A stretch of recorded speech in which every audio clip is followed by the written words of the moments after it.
Hello. Hello. Hi, I hope you all are doing well. I sound like garbage today, I'm so sorry. I'll explain why later. See if I can keep up a full conversation today without my entire being dying. But hi. Hope you all are doing well. I'm gonna do an unorthodox thing and skip the news today, except for one addendum I must add, which is I did not realize it until I saw somebody post about it like a week ago, I think, or not even, like it was the beginning of this week. I saw someone post that it was Jewish American Heritage Month, as well as being AAPI Heritage Month, and I am so sorry I completely blanked on that. Just this entire month. I'm so incredibly sorry. Normally I'm on top of the ball when it comes to Heritage Months and stuff, but I dropped the ball this time and unfortunately forgot. I'm terribly sorry. I hope those who are Jewish American also had a fantastic May. In addition to those who are Asian American, Pacific Islander, Native Hawaiian. I also forgot to mention. Did the thing again. I saw it out of the corner of my eye. Yeah. It's not your fault. A lot is happening everywhere all the time. Yeah. This entire month, a lot of stuff has happened. A lot. But yeah, I'm gonna skip the news for today. If you would like to know of any resources that I have, they are in the description for Palestinian resources, as well as resources for anything that I typically would talk about under the important links for the month of May. These get updated every month, depending upon what is ongoing at the time. The most important things are organized by putting the most important at the top and then the rest of it sequentially at the bottom. But yeah, I think that's all I have to add in terms of an addendum. I'm going to put on the music, and I'm going to swap screens. Hello. I hope you all are doing okay. I'm a little weak talking today. I had an asthma attack really bad yesterday because I was playing with the kids and they were doing a game where they were chasing each other, and I wanted to join in even though I do have problems with asthma, and I unfortunately went a little too hard, and it got to the point where I was really struggling to breathe, and I almost threw up, so it was not fun. So my chest hurts. I might be coughing a little bit still because I'm still recovering from yesterday.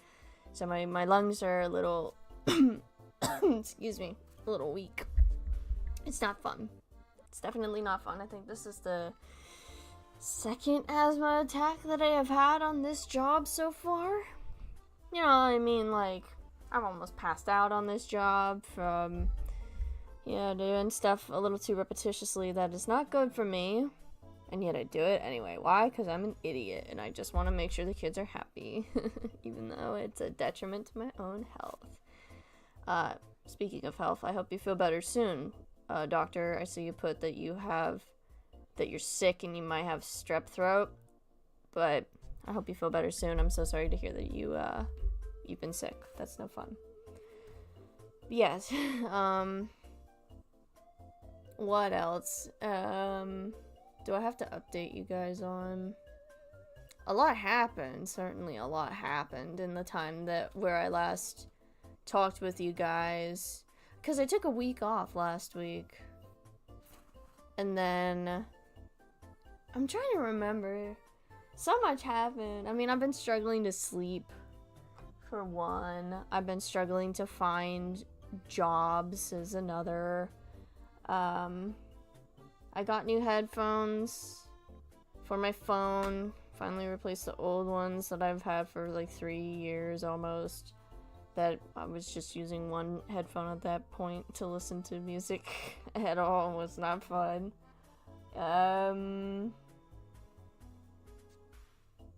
Yeah, I'm blanking so hard. I'm sure something will come back to me at some point. I'll be like, oh yeah, this thing happened. You know, like it'll come back to me eventually, I think. I don't know. It also might be a cold. I'm still not sure. Well, in any case, I hope you feel better soon, my friends. It is no fun being ill. I tried to be good and go to sleep at 9:30 the other day. I slept for like an hour and then I couldn't go to sleep until like 5 a.m. I woke up at 2 a.m. last night. I woke up at 2 a.m. last night because I needed water, and like I went and I have like 3 water bottles that I swapped through. I filled them up, put them in the fridge, and then I swapped through them. So I went to go get one out of the fridge, and then I just could not go back to sleep for like an hour and a half, I think. I don't know, hour, 2 hours. I just couldn't go back to sleep. And you know the craziest thought process in the world that happened to me? Because I've not been having a good time. I've been having this horrible, like, depressive spiral this entire month, and I think it started because of the fact that I'm, like, in the process of quitting my job right now. And it's just been getting, like, progressively worse and worse, and I've just been having a really hard time getting out of there. May has just been a horrible month for me. As a whole. Just a horrible depressive spiral of everything sucks, I hate it here, I want to die, like all sorts of horrible things, you know, I'm not lovable, all that, and I started going down that spiral last night. But you know what the craziest thing was that came to my brain? Was I started thinking about, this is the chain of how my brain works. I started thinking about an existential crisis I had at 7 that nobody in my family remembers but me. Hang on. It's been quite rough for me as well. We will power through this together. Yes, we will. Thank you, Leah.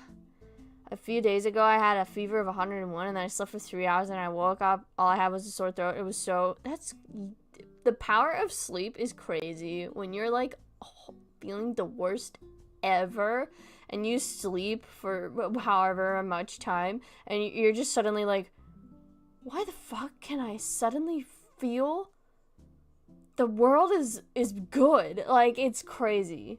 I felt that before when I was like really sick a year ago in April. I like was cooped up in bed, falling in and out of sleep, and then suddenly I woke up and I was like, I just had a stuffy nose and I was fine. I was like, what the fuck? Turned it off and on again. You're right? Yeah. Excuse me. No, here's my crazy thought process. Sorry, I'm getting distracted by chat.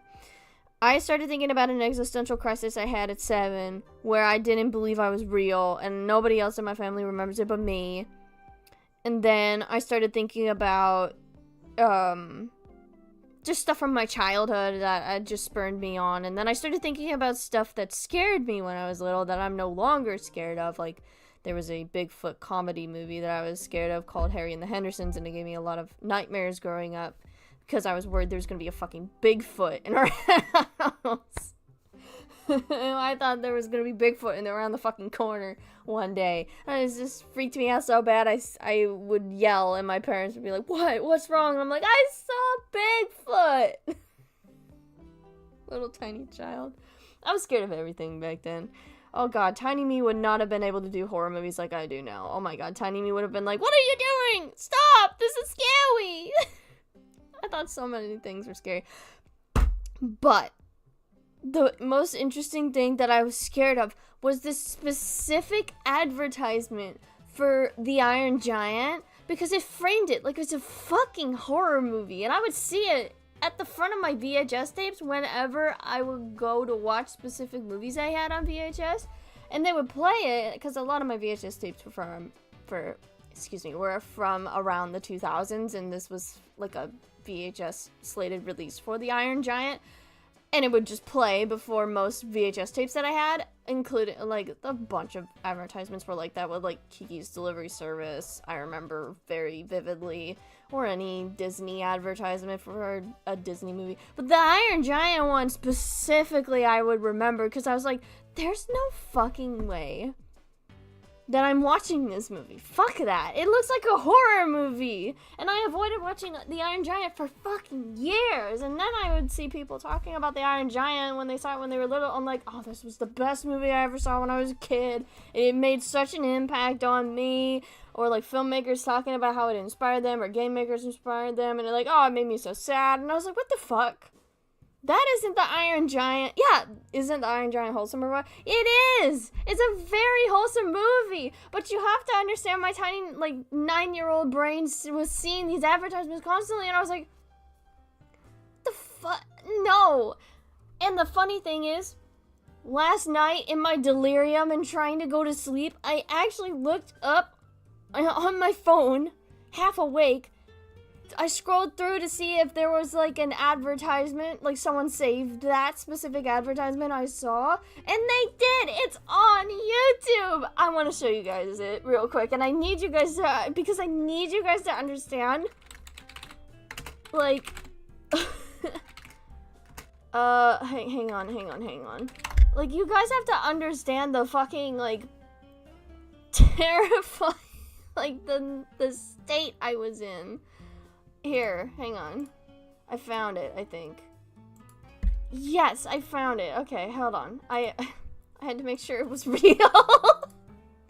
Hang on. I haven't done this in so long. Hold on, let me do the thing that I usually do, and I make the window, half the window, and then I pop chat out. Hang on. Also, you should watch The Iron Giant, Leah. It's very good. It's a very good movie. I love it a lot. I haven't seen it in a few years, though. Hang on. Where is it? Normal window.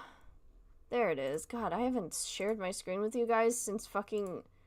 we did Sporkle quizzes a fucking million years ago. Oh my god, that's crazy. Anyway, I need to show you guys this advertisement. I hope YouTube doesn't flag me for showing you guys this advertisement and says it's like copyright or whatever.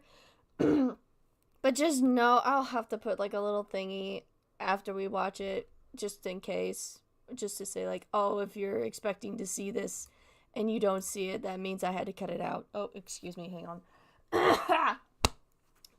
I'm dying over here. Anyway, here's this fucking advertisement I would see before every single fucking, like, VHS movie I would see as a kid.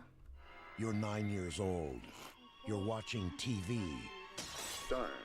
A perfectly good brain wasted. When all of a sudden... Stupid antenna. You go to investigate. Your conclusion? Invaders from Mars. You do what any kid would do. I don't know if that's a BB, by the way. I don't remember if it's a real gun or a BB. You go looking for trouble. The music? Sure enough, Listen for the music. it finds you. Fucking music! Oh my god. Look at the way it's framing it, dude.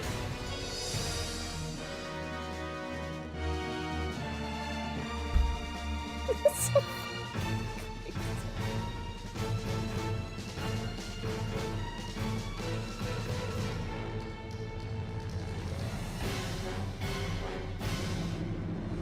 The Iron Giant.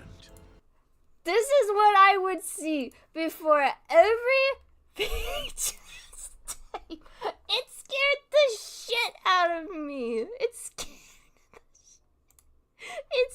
the shit out of me.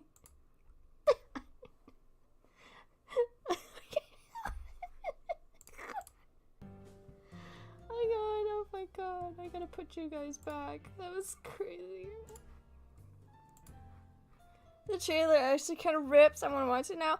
What you saw in the trailer is nothing of the tone of what the movie actually is like. It is such a lighthearted romp that is occasionally sad. But like, oh my god. Excuse me, holy shit. But like, oh my god. Can you understand why a tiny little me was probably so scared of this movie now? Cause like, oh my god. I hate the music. Like, it's so intense. I was like, oh my god. And like, the things that I would remember the most before I rediscovered this was I remembered the music, and I remember Hogarth saying like, invaders invaders from Mars. You know, like those little things. And I remember him with the gun, like giving himself the salute in the mirror and going off into the fucking woods at nighttime to go look for whatever the hell it was that broke the satellite dish off his roof. It scared the fucking shit out of me. Like the giant's eyes opening up in the dark. You can hardly see anything but its little silhouette against the fucking trees. Oh my god. They're so terrifying. Yes, also, like, in hindsight, it's funny. The narrator voice is funny, and it looks kind of funny now, but I'm just like... I don't blame 9-year-old me for being afraid of that fucking trailer. Imagine you are 9 years old, you hear a strange noise, you grab your rifle and investigate as any child your age would do. Now imagine you see a big fucking scary monster running at you. Hogarth is... From what I remember, the movie, God, it's been like a few years since I've seen The Iron Giant, but from what I remember, Hogarth is way too chill about the fact that he sees a giant fucking robot chasing him through the... He's so chill about the situation. If I saw that fucking thing, I think I would have the same reaction as the government and be like, we gotta fucking kill this thing! Oh my god, where did it come from? And why is it so big? Oh my god, my lungs. I should not be as passionate as I am about it, but I am. Can you understand me? It's crazy. The fucking tone shift. When I watched this movie for the first time, I was going into it expecting a horror when I was like, I think I was like 19 or 20 when I watched The Iron Giant for the first time. And watching it as an adult, I was like, okay, is it gonna be like anything like the fucking trailer that I would see a million times? And then I see it and I'm like, crying my eyes out, and I'm like, what the fuck? Why is this movie making me cry? I thought it was gonna scare the shit out of me. It's pretty good though. I like The Iron Giant. Also, Doctor, you're so right. Iron Giant, but if it was on during the night on the Discovery Channel. That ad is like so crazy to me. If I saw that at age 9, it'd probably be a canon event for me. Yeah, I think that changed Hogarth's life forever. This movie, I think the setting in The Iron Giant is it takes place in like the 50s, 60s, I think. It's like pre-major technology. There was a TV, of course, and radio and stuff. But this was like the era before phones. Like way before phones. You got most of your news either from the radio or a newspaper. Oh my god, and I'm remembering so much of the Iron Giant now. I'm remembering the military general. I'm pretty sure that lighting that they did where the general was like lit with like that dark red background is not real. I think they exaggerated that for the fucking ad or whatever, because I do not remember him standing in like a glow of red unless I'm misremembering. Like I said, it's been a few years. The last time I watched The Iron Giant, I showed it to my ex because she hadn't seen it before, which is crazy because she was all over animated movies and I was surprised she hadn't seen The Iron Giant. She liked it though, so I mean there's a win. Much like I liked it. It made me cry the first time I watched it. It made me cry the second time I watched it because it's such a fucking Anyway, I could go on forever. It's just a line of thinking. I haven't seen it yet either, LOL. Oh. You should watch it, Doctor. Everyone who's watching this stream right now who hasn't seen The Iron Giant, you should go watch it. It's very good. It's a very good movie. It's very well animated. It hits its beats very well, and it has very memorable characters like Hogarth and the Iron Giant, and most of them, I can't remember the names of, like, the artist guy. I think about him all the fucking time, because he's, like, art! I think about that guy all the time. He's so good. Hogarth's mom and the military general. It's, like, an interesting little story, and I'm glad that it still perseveres in like pop culture to a certain degree, because like, yeah, it definitely deserved the reputation that it has. It was just like tiny me got fooled into thinking that it was something that it wasn't. You know. Anyway, art. Yeah, man. Yeah, that's what he's the art guy. Wait, hang on. He's that fucking meme of that. It's art. No, I don't know. That's not what I want. I don't want.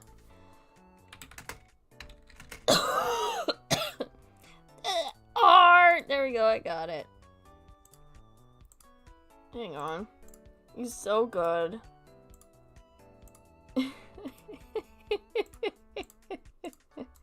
Hang on. I'm getting it to you guys, I promise. It's just taking me a second. Hold on.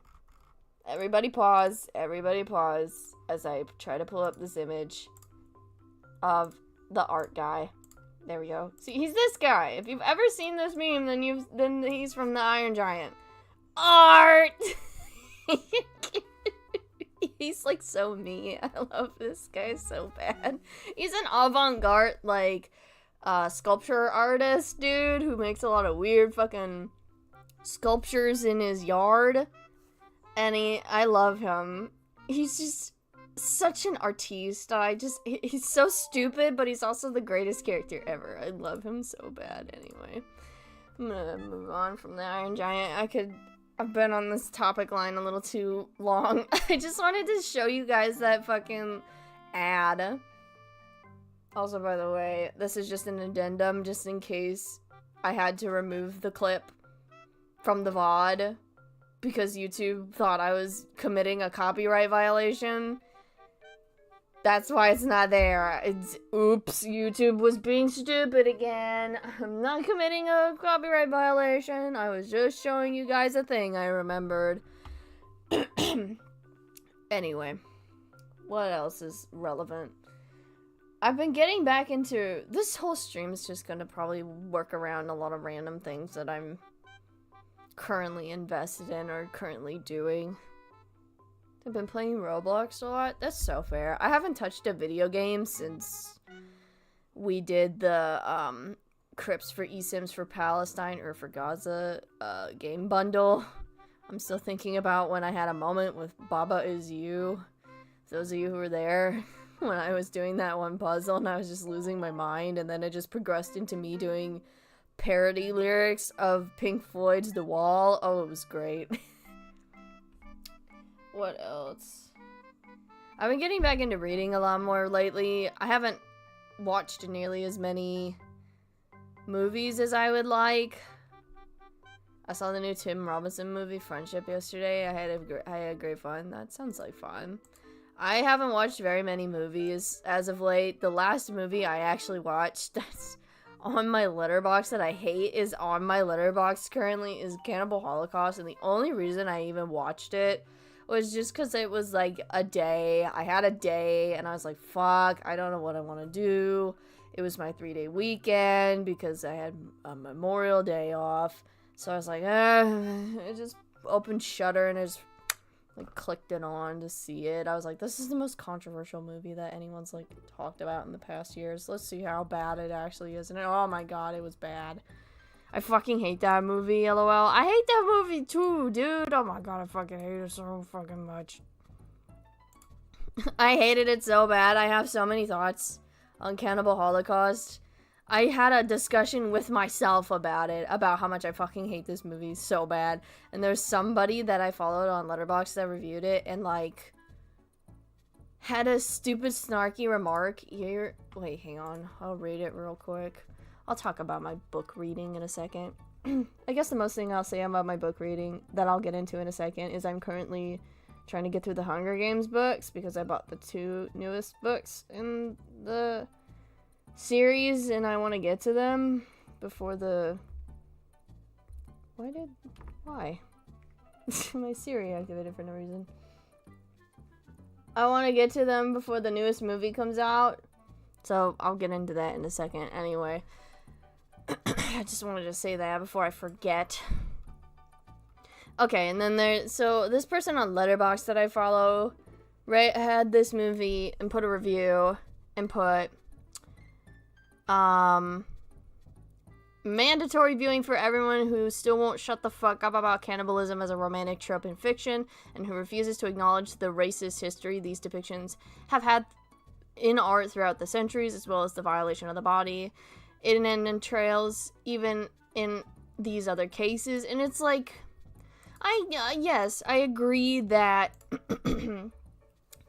cannibalism as it's been depicted in most recent media has 100% been romanticized in a lot of ways, and that shouldn't be the case because of the history of cannibalism and how it's been used, especially with the racist connotations of the racist history of cannibalism as a whole.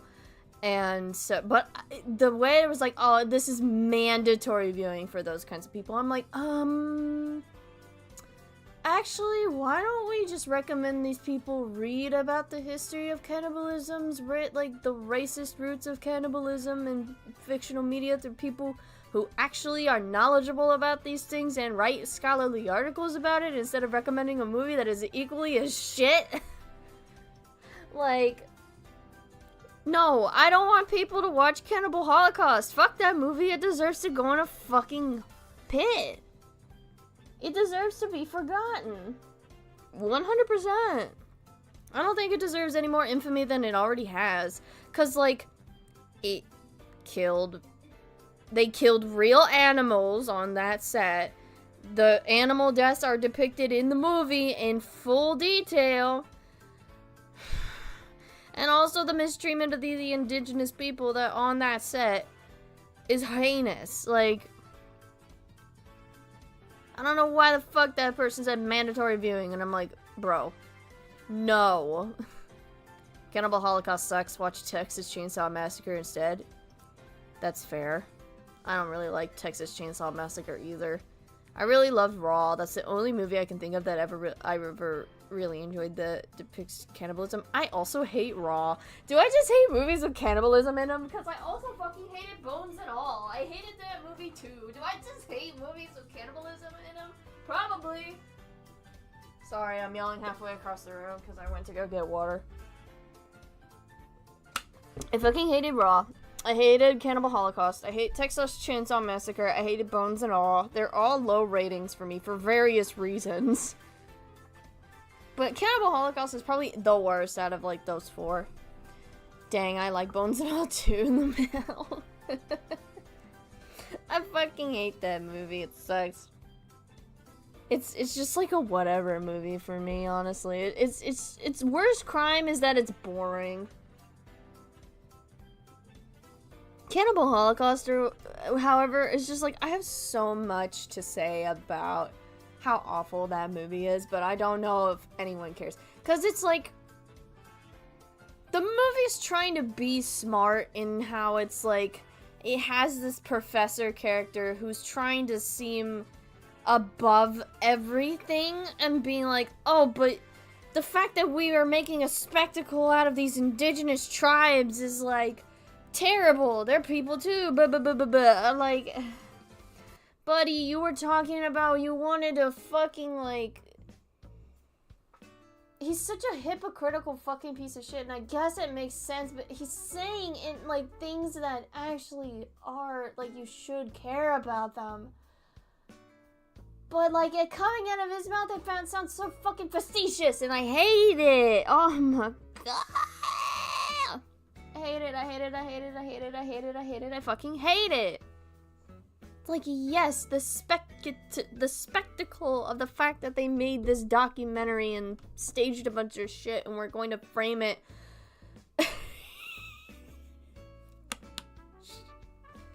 Leah, you stopped me in my fucking tracks because you said Warren type letterboxd review. What, me talking about Cannibal Holocaust? Oh, fuck. I was thinking about it because I do remember Warren saying, like, he watched Cannibal Holocaust, and that's how, like, I've known Warren for so, I've known Warren for a long time, yeah, because I played Life is Strange, like, 10 years ago, duh, but I've known about Cannibal Holocaust for exactly 10 years, because I knew about it from Life is Strange. It took me so long to watch it. Oh, the person was saying it was mandatory viewing. I was gonna say, are you talking about me? I hope not. Oh god. There's so much critique I have to give to this movie because it's so stupid and what it's trying to do, and it's trying to be like, who's the real cannibals? Like, shut the fuck up. You're not making an artistic statement because you are mistreating a group of people that have been marginalized for so fucking long. You are no better. Oh my god. Plus, like, they're people. Why are we treating them like objects? And they've been treated like objects the whole fucking movie. Like, the shit that the guys do in the fucking found footage aspect of this movie where they're, like, pillaging a village and forcing all of these indigenous people from the tribe into this one little hut so they could burn it down and blame it on a different fucking tribe for it.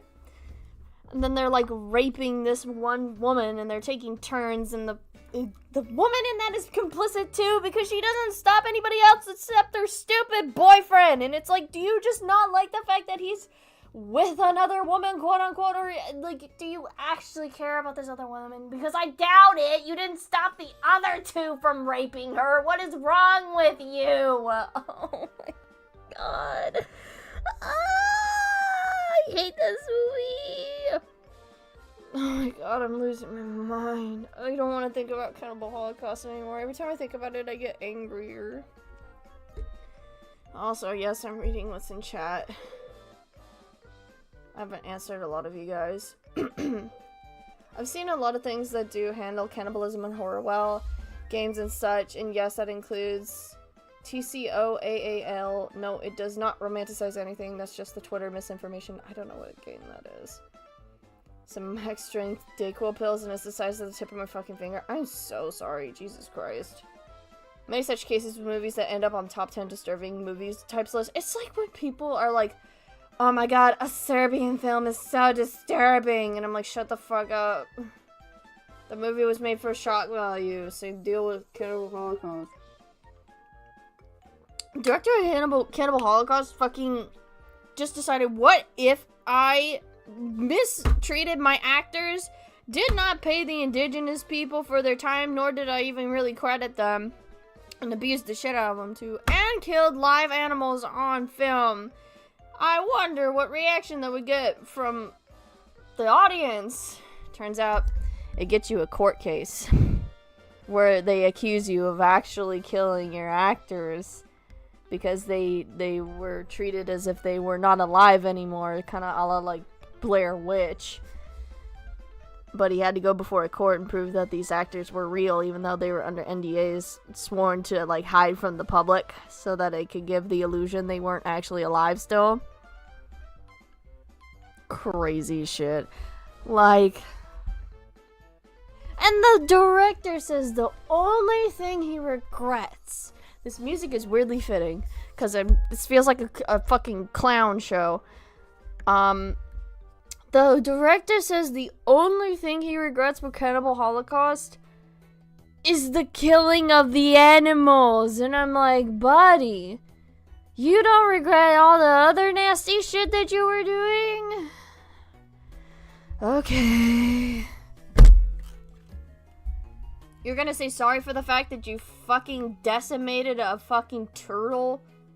Just broke that thing completely? And filmed the whole thing, or chopping a monkey into bits, or killing a snake randomly, or whatever other number of animals they killed in that movie. But you're not sorry about the fact that you made a bunch of indigenous people do a bunch of compromising shit that they didn't want to do, probably? Oh my god, I fucking hate it so bad. I did try to watch Cannibal Holocaust. I honestly didn't even get to the cannibal part or anything. I just got annoyed by the characters. That's so fair. You are so fair. Serbian film's just overrated. Shock. Yes, it is. It is definitely slop. It is possible to make a movie that depicts fucked up stuff without actually doing fucked up stuff. Many filmmakers do not understand this. Oh yeah. I don't know why Blair Witch got a sequel either, honestly. My mom also got seaweed flavored Lay's. That's crazy. Lay's will just make any flavor of chip, I guess. He likely doesn't even regret killing the animals, he just claims he does. Yeah. Oh yeah, he probably did that to save face. I'm like, buddy, you're doing that to save face? Well, then again, the wider public doesn't actually give a shit about the indigenous people that he mistreated, or even the actors. They care more about the fact that he killed live animals, and I'm just like, can we freaking put our priorities in goddamn order, please? Jesus Christ. Blair Witch was one of my first horror movies. It altered my brain chemistry. Blair Witching so hard right now. That's so funny you say that, because, like, I watched Blair Witch, God, how many years ago? I watched it so long ago, and I thought it was okay. I still think it's okay. I rewatched it not that long ago. I think I rewatched it like a month or two ago. I think it was like a month ago I rewatched the Blair Witch for the first time in a while, and I watched through it and I was like, okay. I just kind of found it a little boring, and I was also just really annoyed by the characters bitching at each other the whole time.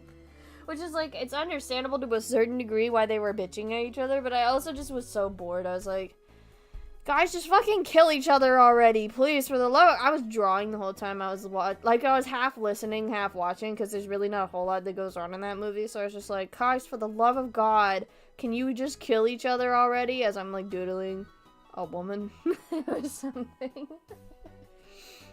It's really funny too, because I own the Blair Witch on VHS, because I got it with a bundle of I had got it with Dead Poets Society on VHS, because they were like 10 cents each at the thrift store when it was still open, and I just was like, why not? Slenderman movie from 2017 was awful, which is unfortunate because Slenderman is such a wasted character filled with potential that got lost to the Marble Hornets. Got lost to the Marble Hornets, fanboys? Okay, look, I'm a little bit biased because I do like the Operator from Marble Hornets, and they have stated multiple times the Operator's like a completely separate entity from Slenderman. The creators have. Also, if you want Slenderman stuff, guess what? I have a Slenderman series on WordPress called Tired Chatter. I have a blog called tiredchatter.wordpress.com, so if you guys want to read some, like, Slenderman stuff, and it's kind of graphic, and I'm kind of trying to push the boundaries of Slenderman a little bit from what is typically depicted, then you should totally go there, by the way. I did post an entry a week ago, on the week that I was, like, taking a break. So if you want to read it, it's an homage to House of Leaves a little bit. It's not completely, but everyone complains about the characters being annoying. I'm like, yeah, I don't think that I'd be particularly likable in that situation either. Yeah, that's fair. I got a few things when I went thrifting earlier this month. Oh, that's cool. Yes, I do remember. Because I actually went over a little bit of the history of the Slenderman when I went over the history of the Slenderman a little bit before we went into Marble Hornets, and I showed everybody the original Something Awful forum page where Victor Surge had created Slenderman, so, or at least I think I did. I hope I did. I check it out. Please provide the link. Hey, hang on. I got you, buddy. Hang on. Hang on.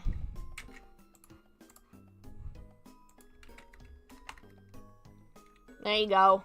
There's the link. In case you want it. Also, wait, by the way, I just got a notif on my phone and I'm reminded.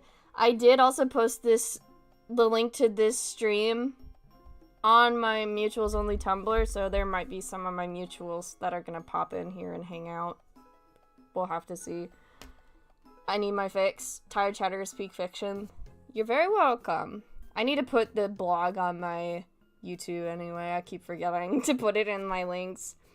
But I love Tired Chatter. Tired Chatter is my favorite little project. I took a 4-month break after December because I was having a really hard time from like January, February onward. And I was just really struggling to come up with any like thing to write about. And then recently I just started getting back into writing again. So I put up some new entries on Tired Cheddar. I started that blog almost a fucking year ago now, damn. Shout out, it's almost the year anniversary of Tired Cheddar, everyone. Holy shit. Oh my god, we gotta throw a little party or something for Laura. That's the main character in Tired Cheddar. I love it. Anyway, sorry, I'm gushing about my unlimited project. I would like to do something that's like a visual medium one day. Because I've been thinking about... God, I know I said I'd talk about my thing about the Hunger Games or whatever, and I will, but... I want to do like a visual horror medium thing one day. I've always been wanting to do something like that. Like a Lacey's Games or, like something in that vein that's like nostalgic but horrific at the same time in Lacey's Games. Probably like really inspired me to want to do that, and I have a couple of ideas, but I just can't pull that off because I'm not that good at doing that type of thing, and I don't know how I would even go about it, unfortunately, but God, what I wouldn't give to make a horror project on YouTube. Genuinely creative use of Slender Man as a character. You are cooking and avoiding overdone tropes and such. Thank you. It's like my own little version of Slender Man. Honestly, it's just a little creature in my head. That doesn't it's like a Slender Man equivalent. I'm kind of doing what the Marble Hornets guys did, where I just make Slender Man equivalent. It's kind of Slender Man, but not. Because I'm not doing like Everman Hybrid or any of those other Slenderverse guys where they just use Slender Man and then they go off and do whatever other thing and just completely forget about Slender Man after a while. No, it's like the center. He's the fucking roots of the whole thing. Anyway, what was I saying? But yeah, I want to make a horror thing on YouTube one day.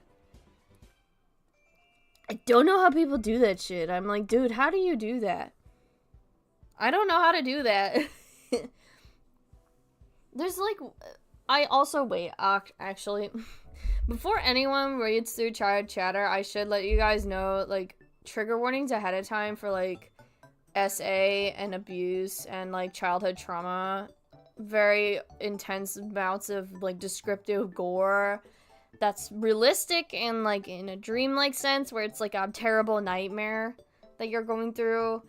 Just be careful when you're reading through Tired Chatter. It's like it's horror, it's very gory, it's very horrific, and so it is also drawing on tropes of my own trauma that I have been through. It's like an outlet for me to get out a lot of my trauma that I have been through personally. So just, like, be careful when you're going through that, please. I keep forgetting to, like, tell you guys that, but please be careful. Thank you. I love that he appears in dreams. That is how I've always wanted to see him written, and I never almost see that. Yeah. I always say I've seen him as, like a creature of dreams as opposed to an entity that's like real, because it like makes more sense if it's in your head and then you're like trying to talk about it and people are like, what the fuck are you talking about? And they won't believe you because it's in your head. You know, and you're like, how the fuck do I describe an entity that's haunting my nightmares that I can't get out of my head, that's impacting me in the real world, you know?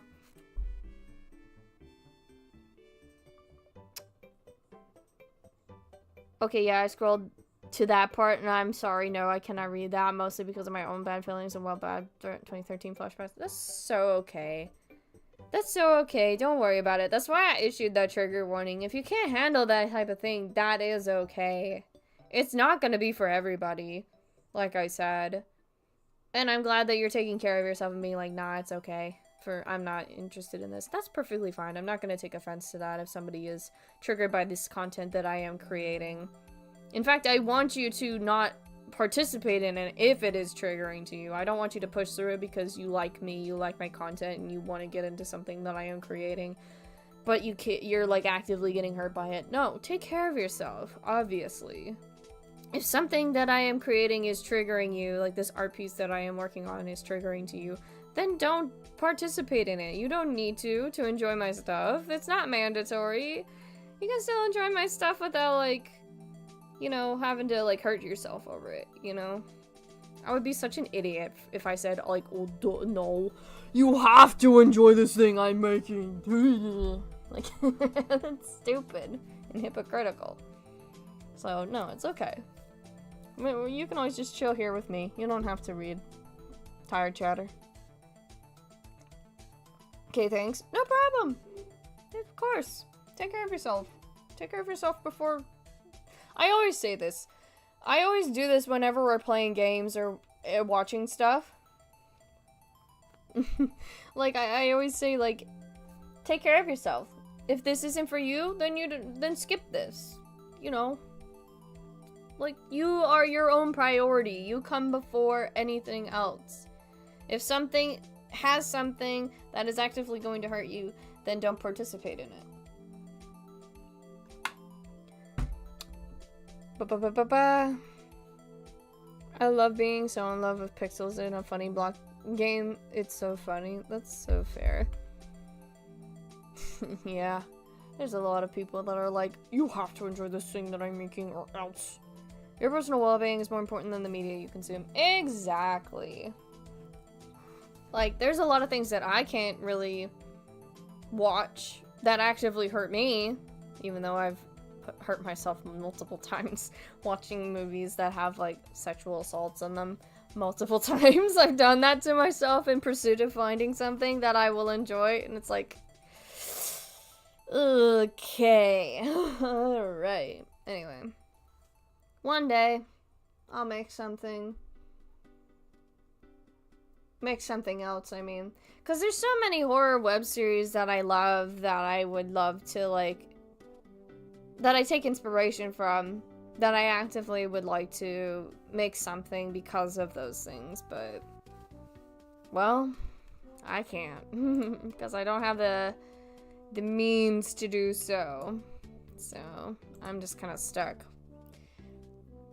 A coworker subjected me to Irreversible recently and I fucking hated it. God, I'm so sorry. That movie fucking sucks ass. It's terrible. The fucking, like, the quirk of that movie is not worth the, like, 1 9-minute scene. The 9-minute rape scene. It's like, the movie sucks ass. It's transphobic and racist as hell. There's no point in watching it. It's also got a weird pro-life message into it that doesn't need to be there. Arcade Kitten is an indie dev I've come across who is definitely, if you don't like it, get out whenever given criticism on, like, anything, even, like, to legit constructive feedback. People are just, like... People are like that, unfortunately. They can't get outside of their head and understand where it is criticism, and they think it's just a personal attack on their character. They're like, oh my god, you don't like my thing? That must mean you hate me! And it's like, shut the fuck up. Hello, welcome! Welcome, welcome, welcome. We're just chatting a lot of stuff. We were just talking about, well, we were talking about my horror project, Tired Chatter, and then it got into the discussion of, like, talking about taking care of yourself and not participating in things if they hurt you or trigger you actively and stuff like that, and then, I don't remember how we got on this line of conversation of talking about other things. I can't, my brain's dying, I'm sorry. Whole runtime I was like, alright Mr. Noe, I'm gonna need you to place your hands on the vehicle where I can see them, yeah. I guess real quick I'll run through what I was saying before about the Hunger Games. I'm currently reading through the Hunger Games series because I want to finally finish it after I started the first book and finished it, and then I started Catching Fire and then I didn't finish it, and then I abandoned it for so long, and now there's like 2 new books into the series, and they're going to make a movie for the most recent book, Sunrise on the Reaping, and I want to watch all the movies sequentially and like finish the books as well, finally, to fulfill the thing that I started and never finished like 4 years ago. So I'm reading through the first Hunger Games book again so I can remember and then go into the other books, and I'm having a good time with it so far. Definitely remembering a lot from when I first read the book. Of course, I saw the first movie, like, forever ago, back in, like, 2012 when it came out. I had it on Blu-ray. I have it on Blu-ray. I don't know where it is. But it's there somewhere. Crazy.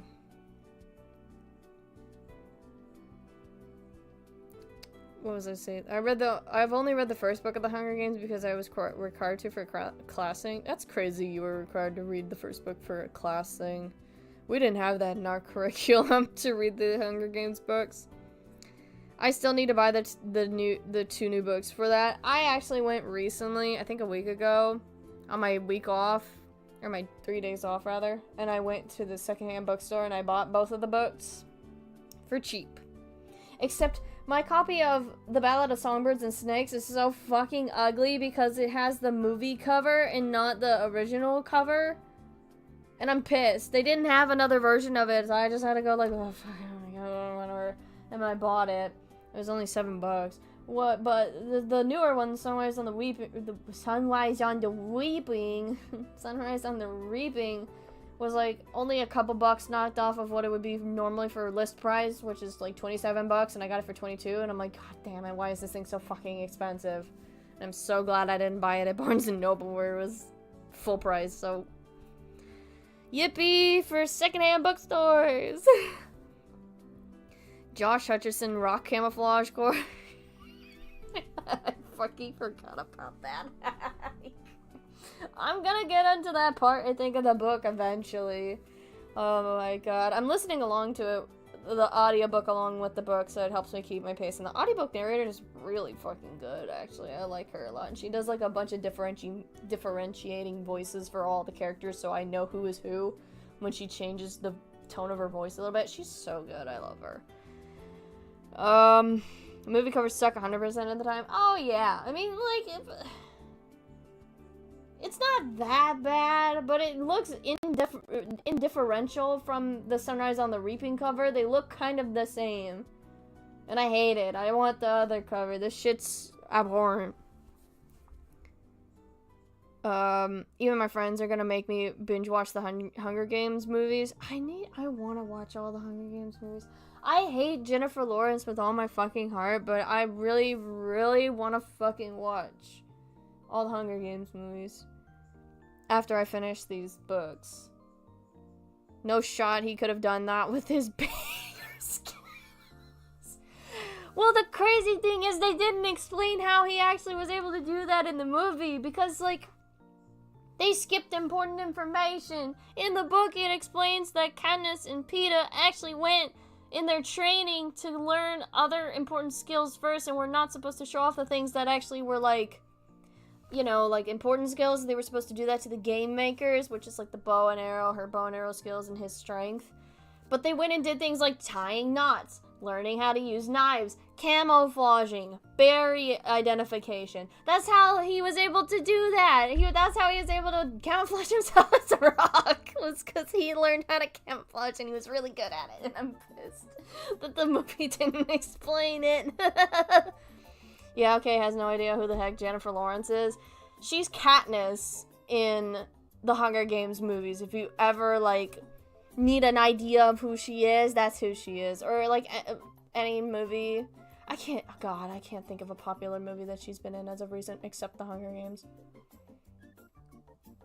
You will recognize her if you see her, I'm sure. Oh, definitely, that's what I mean. God, it's crazy. Sorry. I saw the first Hunger Games movie ages ago, in like 2012 when it came out on Blu-ray, I think. It was massively successful when it came out, and it was even a hit with me. I actually really enjoyed the movie when it came out, which is crazy for me, because, like, if you know me and my taste in movies now, you'd be like, what the fuck do you mean you liked the Hunger Games? Like, you'd be like, are you crazy? Are you okay? I did enjoy the first Hunger Games movie when it came out, which is really funny because I hated Twilight. I never watched Twilight when it came out or any of the movies. I fucking hated Twilight, but I really liked the Hunger Games for some reason. And it's kind of in that vein, I guess, of these movies that get, these franchises that get massively popular. So, I love Twilight. I fucking hate Twilight.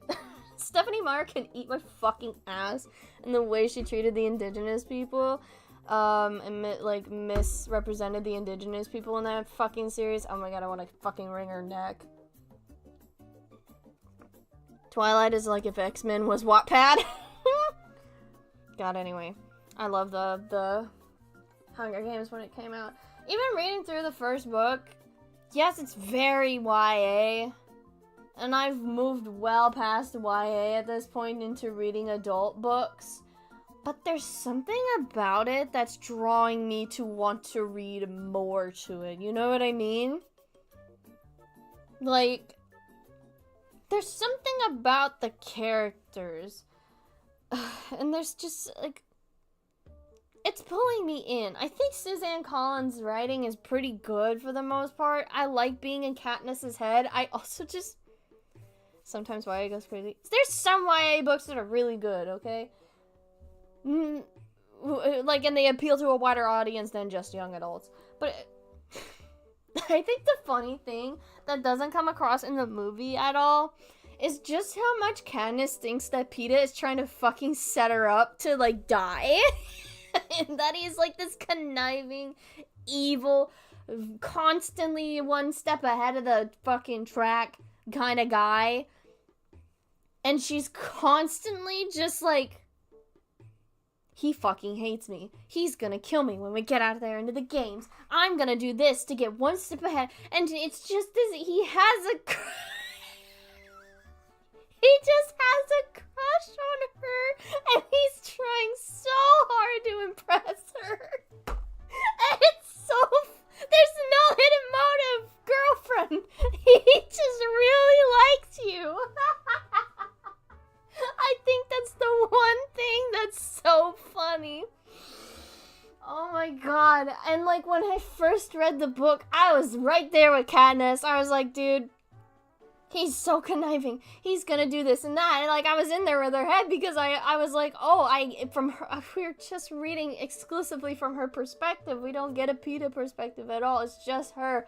But it's so, I was right there with her, and now I'm reading with hindsight in my, you know, in me, and I'm just like, this is a horrible case of misunderstanding. Oh my god. Katniss is suspicious as hell, and I mean, I understand why, but it's funny as hell when you realize once I do that, and you see, yeah, it's really funny. Wait. I have to read one of my favorite passages. Hold on.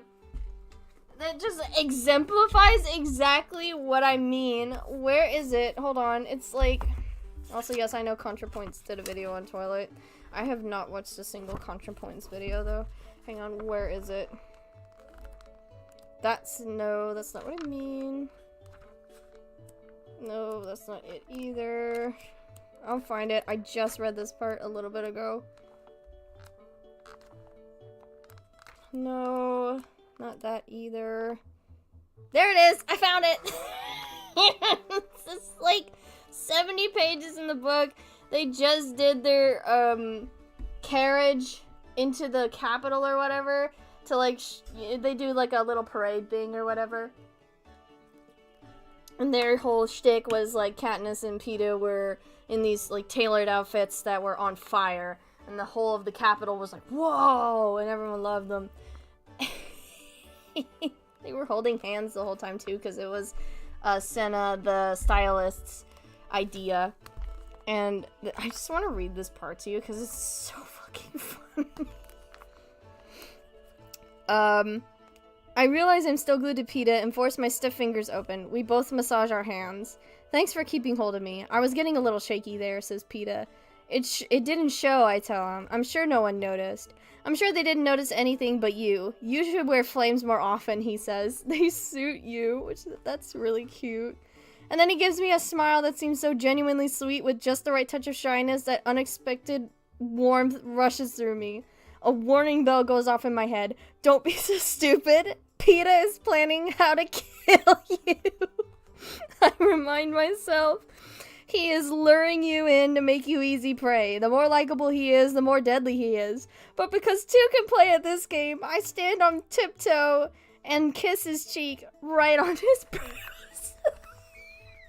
I just fucking... I think this is the the one part of this book I fucking love. It's just Katniss's continuous, like, doubt that PETA is just good intentioned at all, and is just, like, constantly second guessing herself, and is like, he's gonna fucking kill me when I'm out there, and I have to be on guard at all times. It's so good. It's so good. I love that so bad for the both of them. It's terrible, but it's great. I love them. Oh my god. The more likable he is, the more dangerous he is. Wait, she's kind of real for that. It's not. She's not wrong in a specific context. Hindsight's 2020. She is wrong though. Oh fuck, it's so crazy. Wait, hang on. I want the other one where PETA confesses that he's in love with her.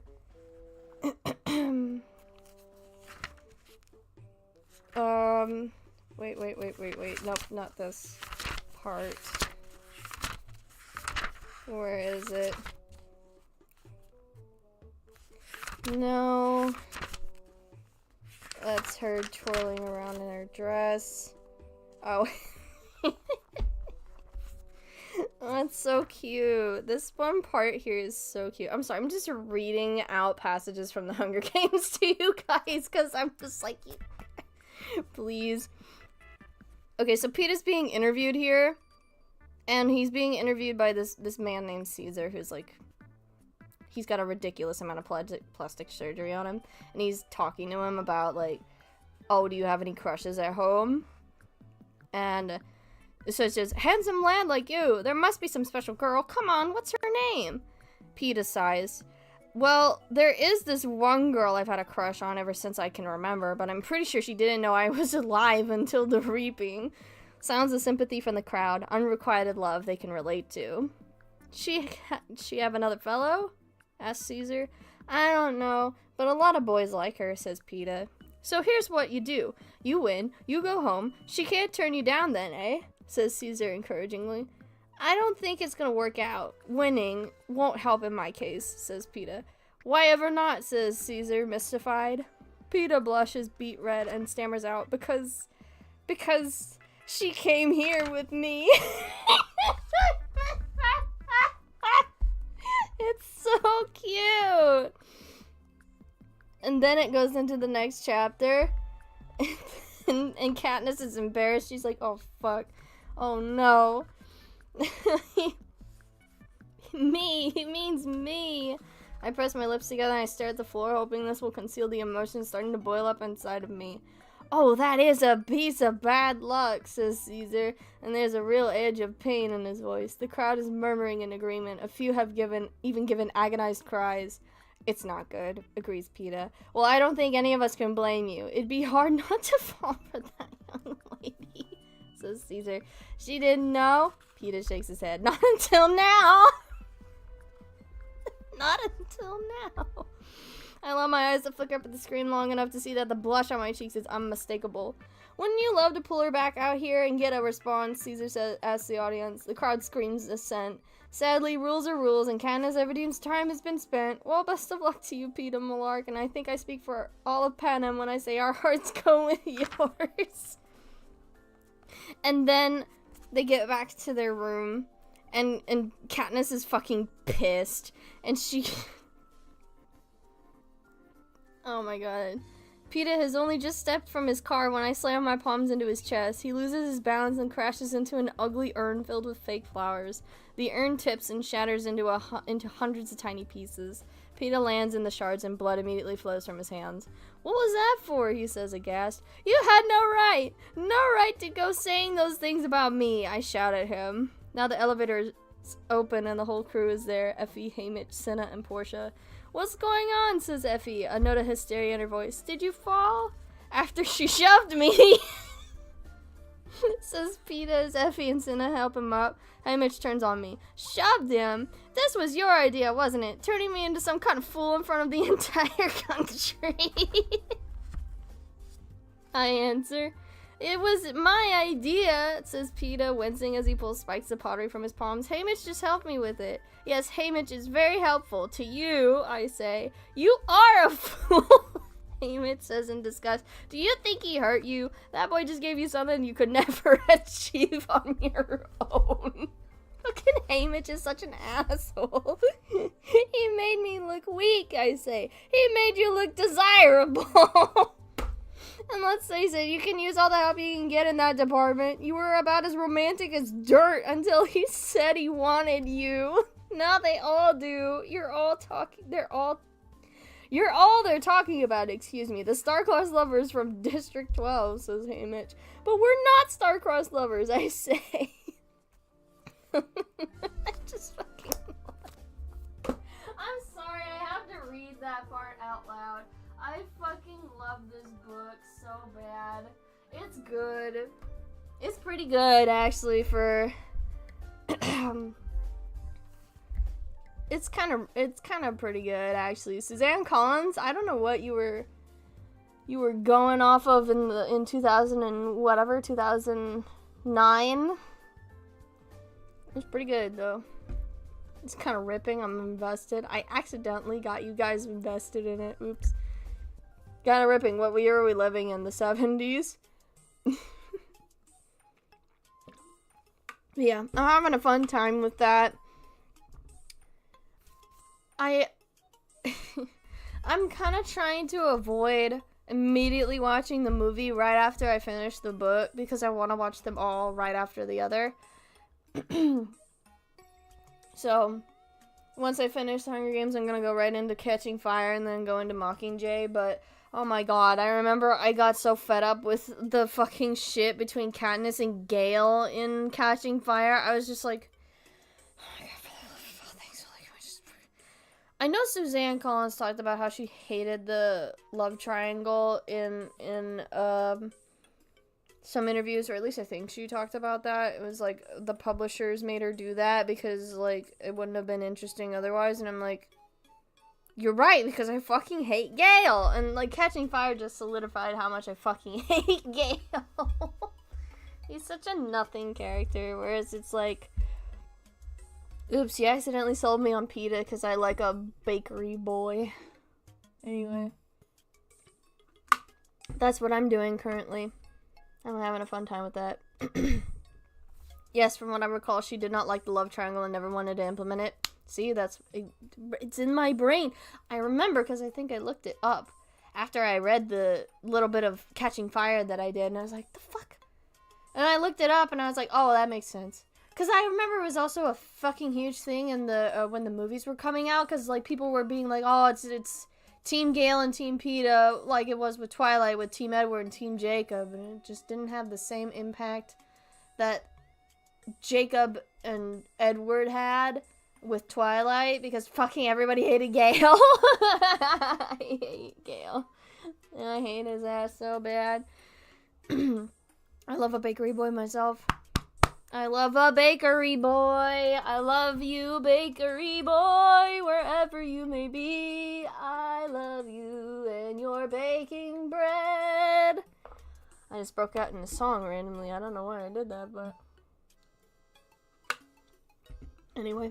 Jacob and Edward were both insane, and PETA is kind of likable, so it doesn't quite work the same. Well, I don't know any of the history of, like, Twilight stuff, because I only watched the first movie twice. Both times I don't remember it at all. So whenever I say I've never seen Twilight, I'm like, wait a minute, I have seen Twilight, but I don't remember it, so it doesn't count. Like, it's night and day. Like, Jacob and Edward, I don't really know anything about, but I know that they're both weirdos, and they, like, have some chemistry with Bella. But with PETA and Gale, it's like night and day. You obviously are gonna like PETA way more than you like Gale, and Gale just fucking sucks. Jacob imprints on a newborn. That's all you need to know, Quartz. What the fuck? He imprints on a newborn? Oh, God.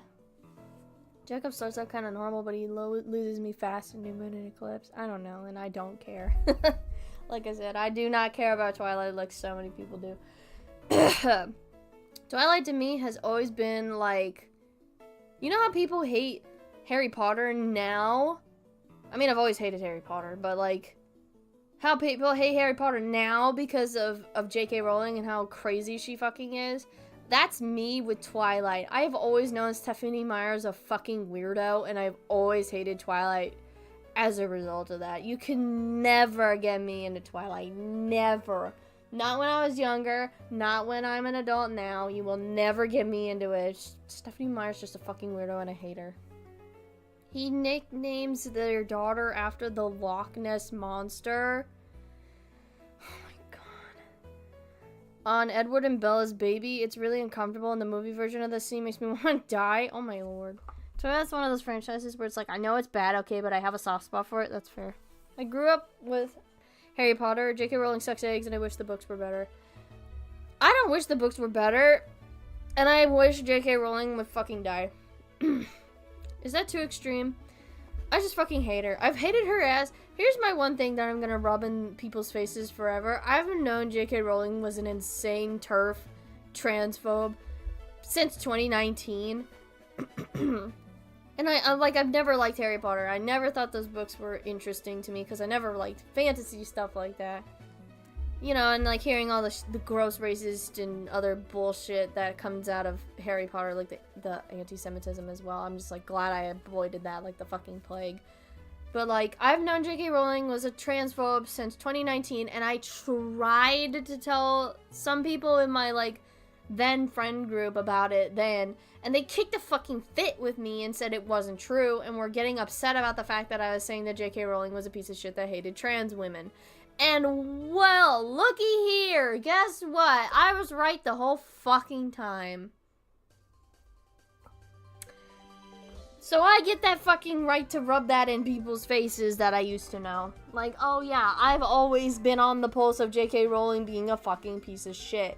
And you didn't believe me because you didn't want to believe that this woman was capable of being a disgusting human being. One person even cried about it when I brought it up, was just like literally upset, and they got mad at me for making her upset. And now I have to wonder, what is that girl's reaction now to what all the crazy shit J.K. Rowling has done? Is she still crying and in disbelief about it, or is she like, oh my god, I can't believe J.K. Rowling is a transphobe. I've always hated her. It's like, shut the fuck up, you hypocrite. Suck my ass. I tried to tell you, but you wouldn't listen to me because you were an ignorant little piece of shit. Sorry. I just have to gloat about that for a minute. It's like, I hate saying the word gloat about stuff. I feel bad. But at the same time, it's like, yeah, I've always known that about her. I've always known something bad was going to happen. I will never unethically or ethically engage with Harry Potter shit ever. You will never make me watch the movies. You will never get me to read the books. You will never get me to like buy merchandise or take a stupid quiz and figure out what stupid house I'm in. I will never engage with Harry Potter shit because I don't want to support a piece of shit. I feel bad for kids who are going to be in the upcoming Harry Potter reboot. They're going to get so unnecessarily attacked because of JK. Oh my god. Oh, it's okay. It will probably suck. It's gonna suck ass. The Harry Potter reboot's gonna be so... Did you see who they cast for Snape? It's a black man. They cast a black man as Snape. Even though Snape, throughout the whole book series, even in the other movies, I think, is described as heinously ugly and despised by everybody, and is also the villain. So it's like, wow, I guess we're doing that again, huh? Oh, great. What are we doing? We need to think about what we're doing here when we're casting people, because the connotations of a black man being called heinously ugly and also being the villain is like, uh-oh! He wasn't even black in the books from what I recall either. Nope, he's not. There's only like one black guy in the whole fucking book series, I think, and his fucking name is racist too. What was it, Shacklebolt? God! Oh my god. And of course you got like the other characters and their racist names or anti-Semitic names too. God. John Williams soundtrack and good child actors trick people into thinking the movies were good. Kingsley Shacklebolt. Yep. I remember being taken to like a little pop-up event or whatever by my ex-best friend for Harry Potter thing because she really wanted to go. I did not, but I went along with her anyway because I wanted to make her happy, and we went, and I hated it the whole time I was there. There were props from the movie. There were like, it was set up like a Hogwarts, and I just fucking hated it. I was like, this is so boring. Can we go home? And we went to a McDonald's, and then we went home. I think I bought like a little rat thing or whatever, but I got rid of it like not that long after. Kind of like Hermione wasn't black either, and then J.K. Rowling went, never mind, she's black now. See, I'm inclusive. Oh, it's like that same thing where she was like, oh yeah, Dumbledore's gay, and then she killed him or whatever. Or, yeah, Dumbledore is gay, and then she killed him. And it's like, Jewish wizard named Anthony Goldstein. Mm-hmm. God, it's like, I could bitch about how bad Harry Potter is for the rest of my life. And, like, don't even get me started on the fucking sympathy that people try to give those who are, like, into the Marauders, which is, like, the group that came before Harry's group. And it's like, you are no better than a typical Harry Potter enjoyer. What are you fucking doing? Hello? And I don't think that was helped any because, like, Curtis Connor did a video about Potterheads or, like, people who are really into Harry Potter, and he kind of, like, shined a light on the Marauders fandom, like, briefly, and kind of let that sympathy happen. Or, like, it was like, oh, it's detached from Harry Potter because they're queer and there's non-white people playing roles of, like, because it was a live-action thing or whatever, and, like, I think that did a lot of damage for people, or, like, for the movement of, like, you have to completely snap yourself free from Harry Potter completely. No ifs, ands, or buts. Because, like, oh my god. Dumbledore is gay, but you will never get to see any evidence of this. You will just have to take my word for it. Exactly. The Weasleys being poor, despite the fact that it makes no sense for them to be poor in that book's world. I don't know any real details about Harry Potter or any specific things. I know I watched one video from a guy, I can't remember his name. Is it Sean? I can't remember. He did an entire, like, deep dive into all the racism and, like, anti-Semitism and all that shit and the general problems that come with Harry Potter, and I watched that video. It's good. He dissects a lot of the awful things that J.K. Rowling put into her books. The Sean video is good, yeah. It's very good. I've seen it, like, a few times now. And that's the only amount of detail from any of the books that I know anything about Harry Potter from, other than all the stuff that I was forcefully given from proxy, being in proxy with people who have enjoyed Harry Potter in the past. Like, all my life, I just was like, I am never going to get into Harry Potter. Like, all my life, I was like, I'm never going to get into it, even though people were trying to force it down my goddamn throat and try and get me into it. And I never did, and I'm very happy about that. I never once gave in to stupid J.K. Rowling's bullshit. And I'm happy about that. Although what does suck is one of the kids that likes to hang out with me that, at my work, is very into Harry Potter. Very into Harry Potter. She wants to make a mod for it at summer camp for Minecraft.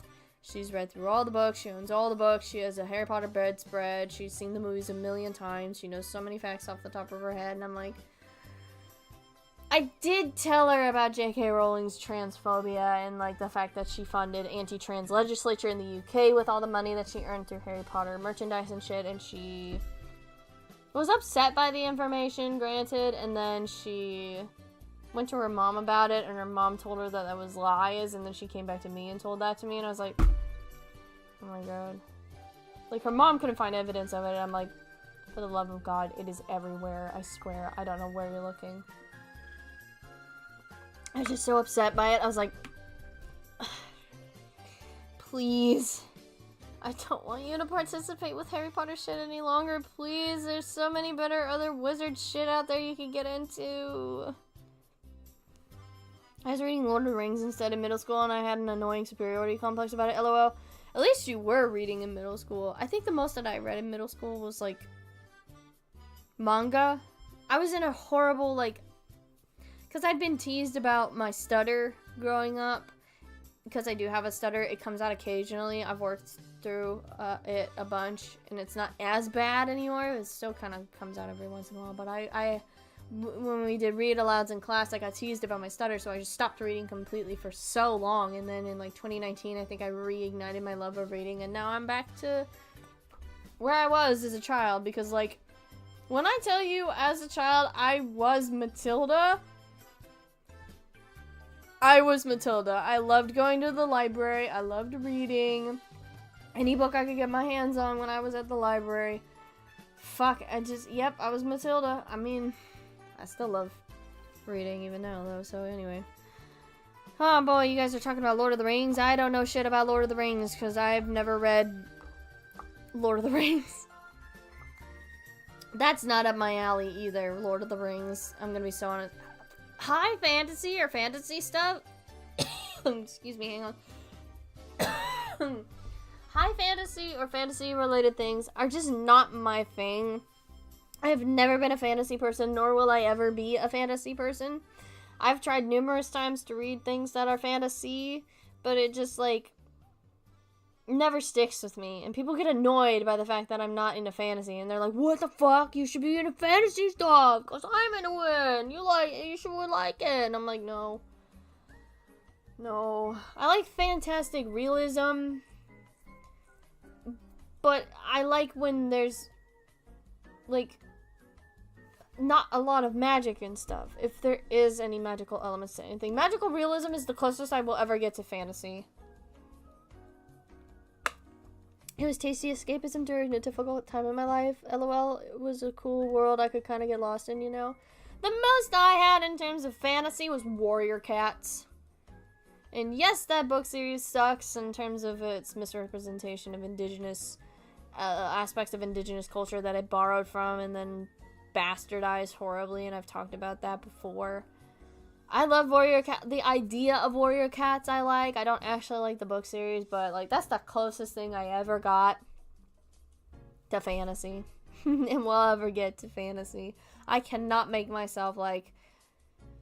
I like fantastical things. I mean, I like dragons and I like unicorns, but I cannot get into like fantasy worlds and shit. You know what's crazy actually? Is because I like dragons and unicorns so much, but I like the etymology. As if I'm studying an animal. Because I have a hyperfixation on animals, and or like, not even, like a special interest in animals. I've always loved animal things and animal movies. So, like, when it's presented to me as if I'm looking at, like, a field guide or whatever, dissecting parts of the animal, their behaviors, their different variations depending on region, that's the shit that I love. There was a book I had that did that with unicorns and their regional variants and like the etymology and like all the mythos of the where they came from different areas, and I just loved it so much.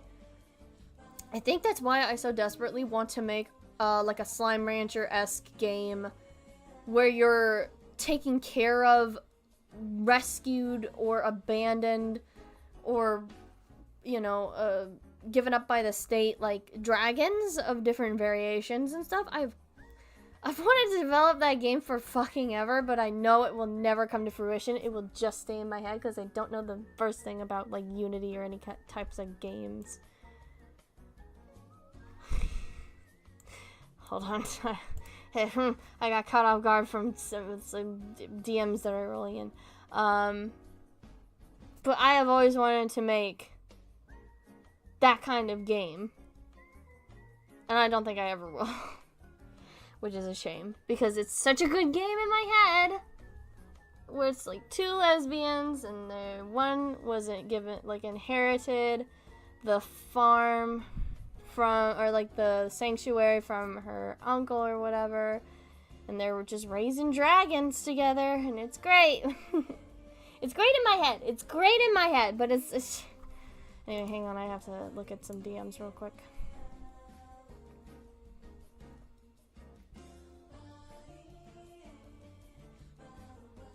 Aww.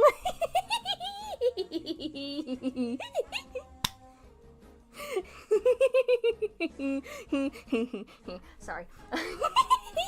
Sorry. I just read the sweetest thing ever and I have to I have to take a minute to process. I'm okay. I promise. I sounded like a dork. Oh my god, you guys get my stupid laugh. I'm sorry. That happens not that often. There's one like little ism that I do that you guys have never heard me do, which is where I sound like a bird when I get super excited. It's like a thing I've done my whole life. Hashtag being autistic. But you will never hear me do that because I'm not doing that in front of a bunch of people.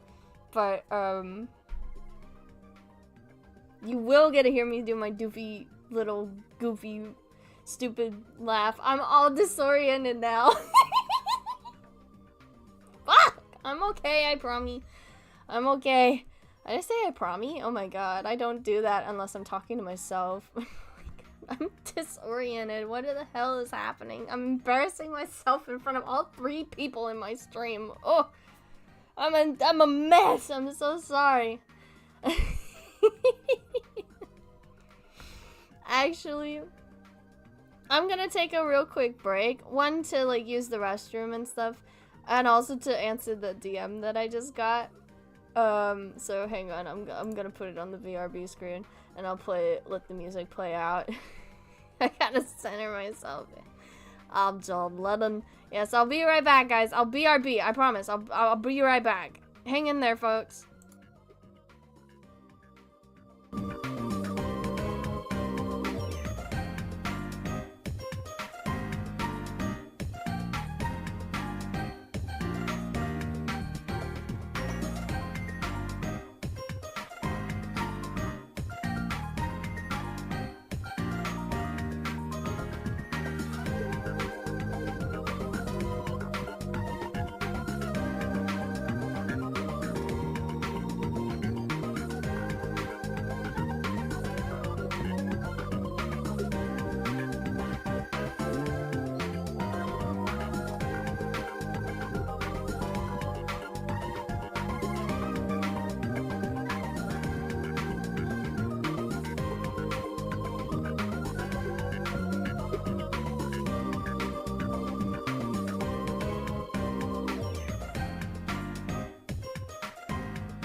Okay, I'm back. I've answered the DM and I've recentered myself again. I might still be a little giggly, but I'm okay. Phew. I'm back. We're so back, you guys. I can't believe it. Anyway, we're back in style.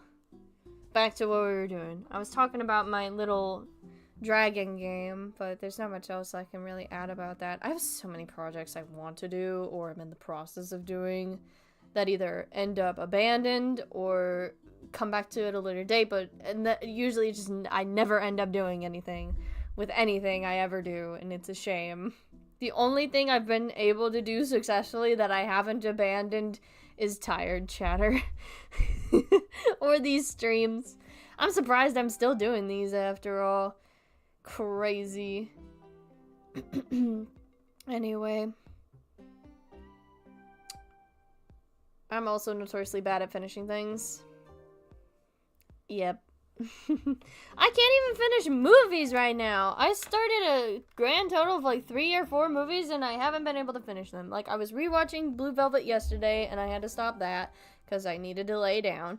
I was watching Lady Vengeance and I'm part of the way through that and I haven't finished that either. I started The Ugly Stepsister but couldn't finish it because the content in that was just so triggering. I just couldn't say that. And then all my other projects that I'm doing, I'm just like, fuck, but I want to watch YouTube though, or just doodle, or just like zone out. Anyway, story of my life. What was I gonna say? Oh, I wanted to bring up something actually. I had this conversation like 2 weeks ago. I've showed Eraserhead to almost every single person in my real life, lol. I need to rewatch Eraserhead. I need to. It's been a long time. Anyway, realigning myself. I had this conversation in the car with my mom, and I kind of didn't really go anywhere, but it's just kind of been nagging at me ever since.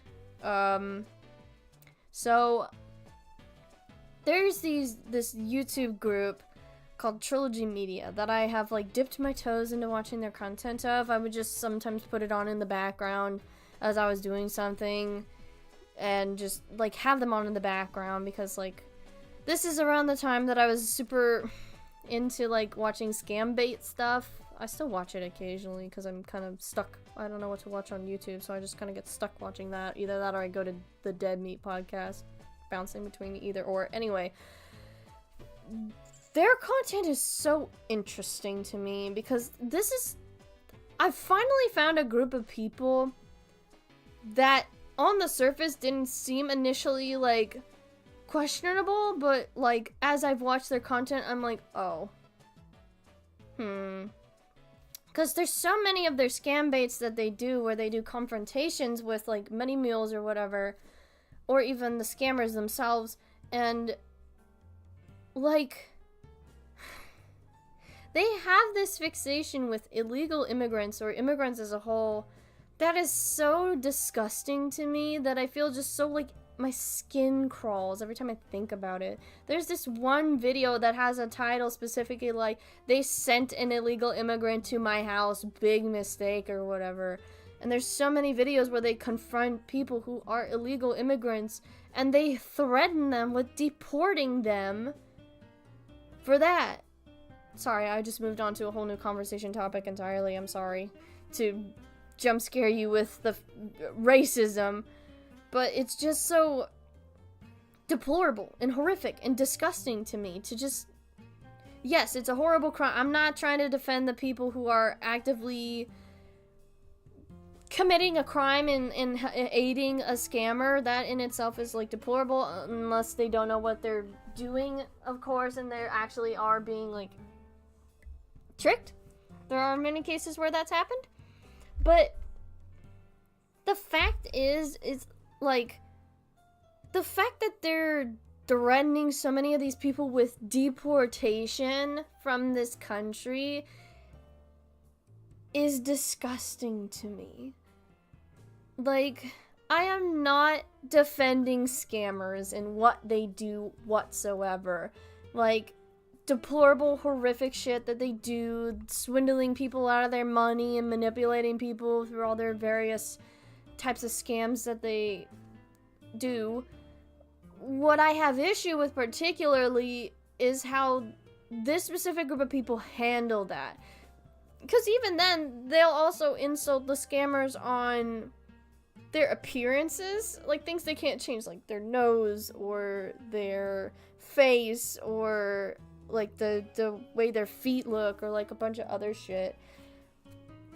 It's like I said, I'm not defending these people. I'm just defending like being a human being, I guess. It's just deplorable, you know what I mean? They seem to just be getting off on power and hatred, etc. Like, so many of the scammers that they confront are people whose second language is English, who are on this country on a student visa, which it is illegal to commit fraud and scam while on a tourist visa, by the way, and like work on a tourist visa. You're not supposed to work, or not tourist visa, student visa. You're not supposed to work while you have a student visa when you're in this country. Who, like, you can call out bad actors while still being kind and empathetic and such. Here's the thing, it's like, there's a good way to go about it. My brain is fuzzy, and sorry if I'm not collecting all of what you're talking about. No worries, you're fine.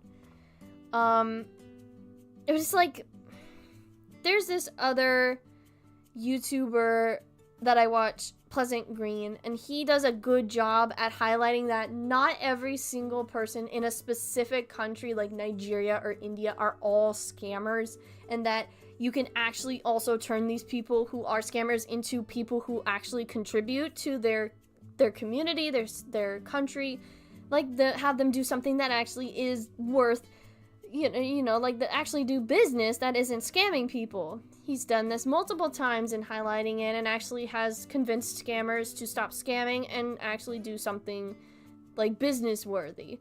Or he's helped out people from Nigeria. He went to Nigeria actually to like help out a specific man to see all the work that he's done with the money that he's collected to help support his community and stuff like that. He's genuinely helping to turn these people's lives around if he can help it. There's just some people that they're always gonna scam and they're not gonna change their minds about it, and there's nothing he can really do about it other than like report them to the proper authorities or whatever.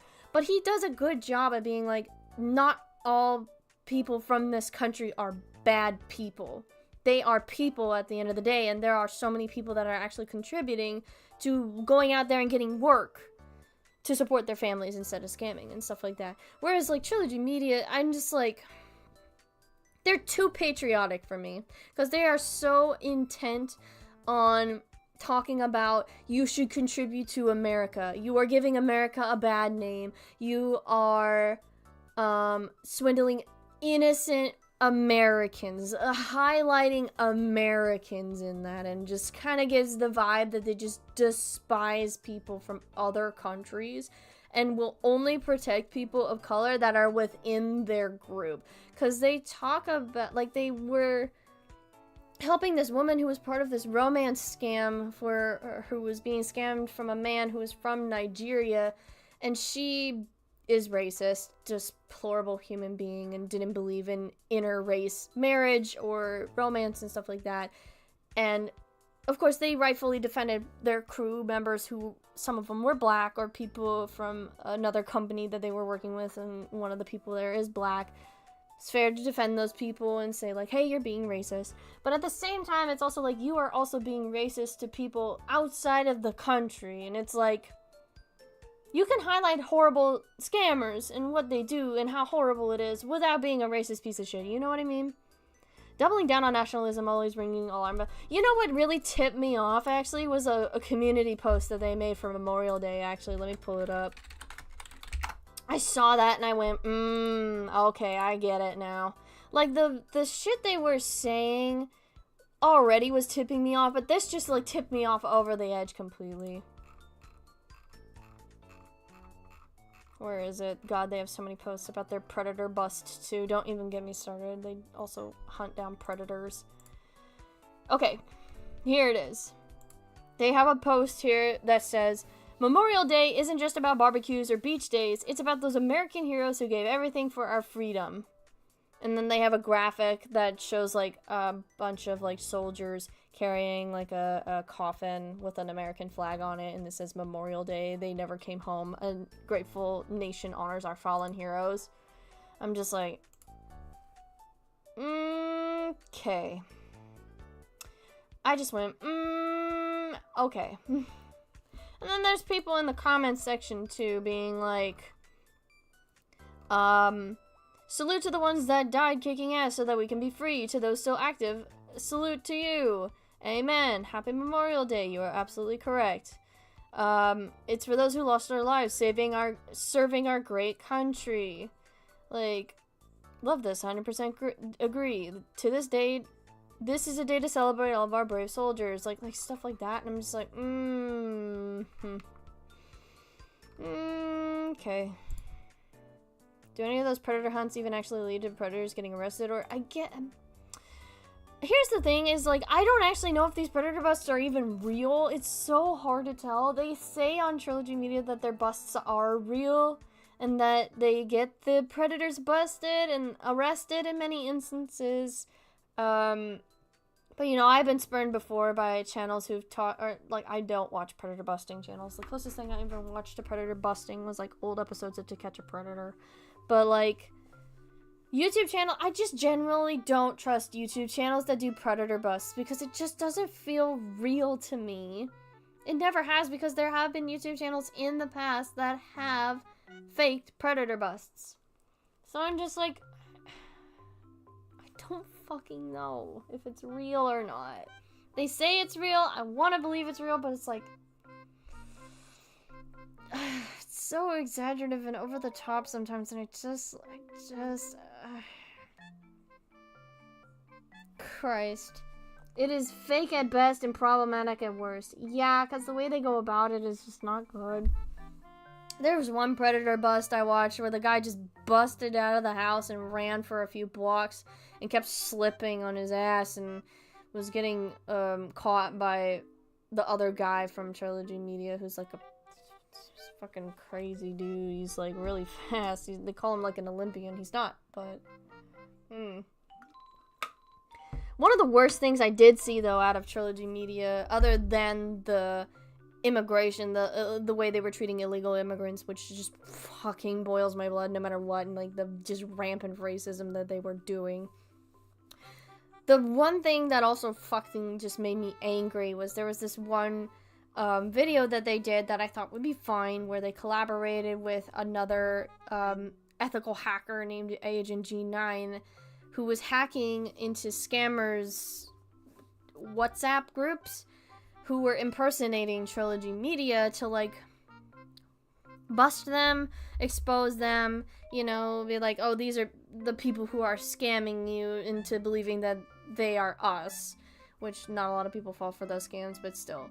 There was one person that they found that had a bunch of pictures of, like, naked women in his folder, which is whatever, but, like, the thing that pissed me off the most was Agent G9 highlighted that there was a woman, as he put it, with a dick, and they started laughing, and it was cut off after, like, maybe a small, like, one giggle or whatever, but I was just, it gave me a really bad vibe when I saw that. I was like, are you laughing at the situation because you were surprised that you saw that, or are you laughing at the fact that there's a woman with a dick in this man's folder? Because, like, oh, see, it gets transphobic off. Yeah, because I was like, it could be a drag queen, or it could be a trans woman. I'm putting my bets on it's a trans woman. But it's like, why are we laughing at a man who's also attracted to trans women? It's like,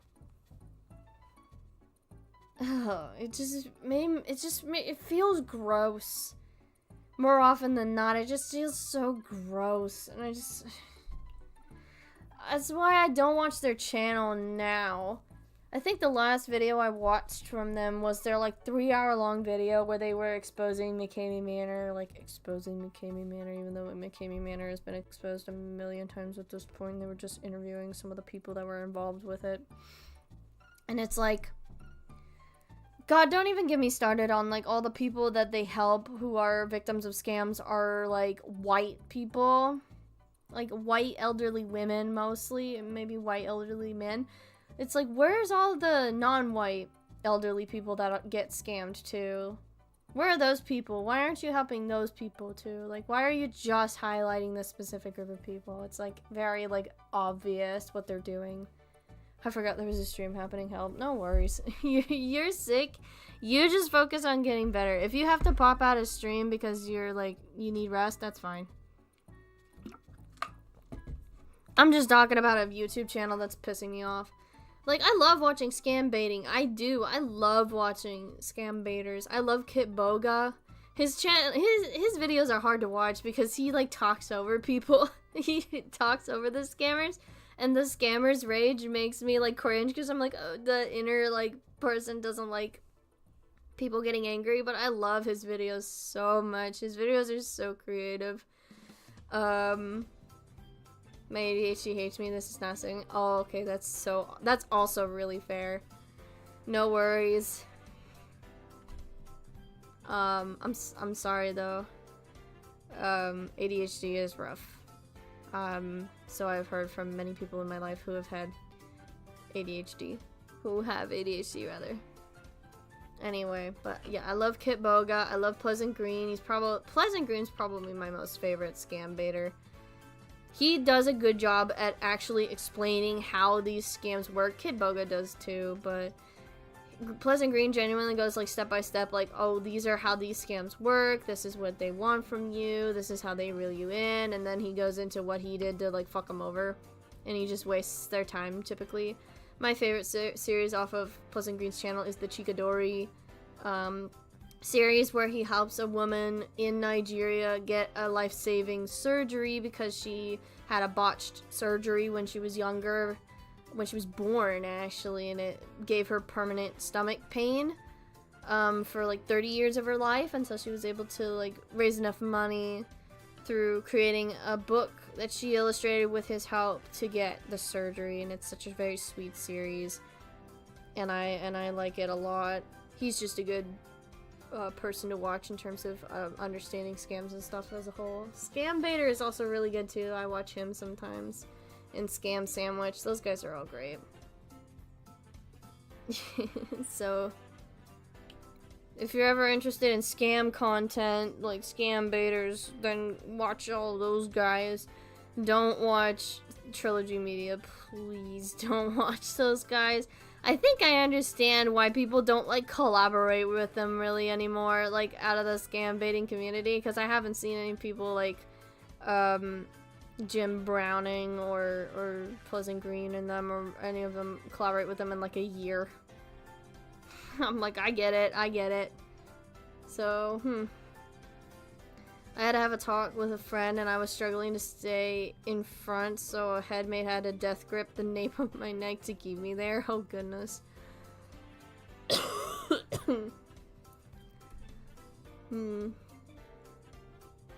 I don't know what else to say to that, but I'm just like, oh, well. I'm sorry.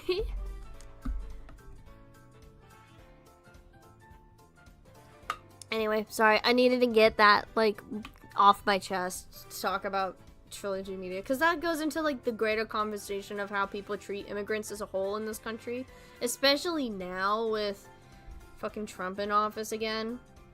Like, people throughout history of this, the history of this country, excuse me, have always mistreated immigrants. There's never not been a time where immigrants have been treated with respect, unfortunately, whether they be legal or illegal immigrants. It's always just been a matter of just they are not seen as human and are often just treated like they are subhuman people. And it is disgusting and horrific to me to keep witnessing that now. I mean, I don't know. I've just always been a person that's never understood why people hate immigrants. I've never understood it. Especially because, like, I have read so many books and papers when I was in college and even outside of college from immigrants and illegal immigrants people in the general who have immigrated to this country, talking about, like, why they had to leave their home country to come to America, because a lot of the times they have no choice. They want to stay there, but they can't for various reasons, whether it be financial, they are in a country that's facing genocide, or constantly are under siege from wars, and it's depressing, and they just want to seek asylum somewhere, and they know America often allows immigrants into the country, and then they're just constantly treated like shit, and it just fucking, like, it makes me angry, just constantly. It is more socially acceptable nowadays to be bigoted. It is oh my god, yes. There's such a rise in, like, Nazism. Like, Nazis are coming back. Well, the Nazis have been around. I just mean, like, it's more socially acceptable now to be a Nazi in these days. Or just a general bigot. And it just, like... Oh my god. The shit with Trump, too, where he's allowing white South Africans into the country to, like, immigrate into the country just fucking pisses me off. It's like, okay, we're just gonna allow people who contributed to an apartheid, like, come into the country. Cool. We're allowing more genocidal freaks into the country. Great. Wonderful. Sarcasm. I'm being sarcastic. Because online has made such a safe space for them, it's disgusting. Oh my god. It's not even just online. It's like, in the real world, too. There's such a confirmation bias of, like, yeah, it's okay to be a bigot because I'm a bigot. You're safe with me. They've created safe spaces for each other, and it also doesn't help that our current president is also a fucking bigot. So it's just like, yeah, okay, now there's just a whole bunch of fascists running around the goddamn country that want to burn every single non-white person to the fucking ground. They want to... Oh my god. Oh my god, it just makes me so angry. I'm so pissed. And just seeing this shit on this level on a YouTube channel that's supposed to be focusing on scams just pisses me off. I'm like, god, really? Okay. I often see some of my younger students spouting neo-fascist rhetoric without knowing what it is, and they probably just picked it up from a YouTube short or something. It's really scary. Oh my god. Yeah. I may be from the South, but you will never catch me being a bigot. I swear to god. No, too, it's like... Also, just, like, in general, like, people talk about the South, and, like, everyone there, they generalize and say everyone in the South is a bigot, and it's like, no. No, not everyone in the South's a fucking bigot. Do you know how there's a huge population of, like, black people that live in the South, or even non-white people that live in the South?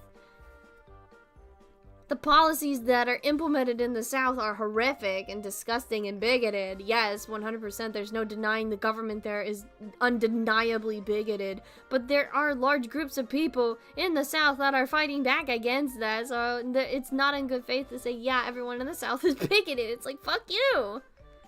I have family that live in the South, and they are some of the nicest people ever. That are very, like... They care about the state of the country and hate fascists. They hate bigots. My uncle especially. He kicked somebody out of his house that had been a longtime friend of his because he was being a transphobe. And I'm like, God bless you. You are incredible. Thank you. I love him. He's great. He's giving me banned books. My uncle is great. I love him. Love him to bits and pieces. Yes, you are also very Southern. I know you are. I had a real conversation with one of my students about why the whole modern art hates videos. Modern art hate videos and why it's fascist propaganda. Yeah. I'm like one of the most leftist person you will know. Yeah. Yeah. Obligatory. I'm also very Southern. Yeah. What was I gonna say? Oh, there was an instance also with one of the kids that I was working with that he got in huge trouble because he said some racist shit to...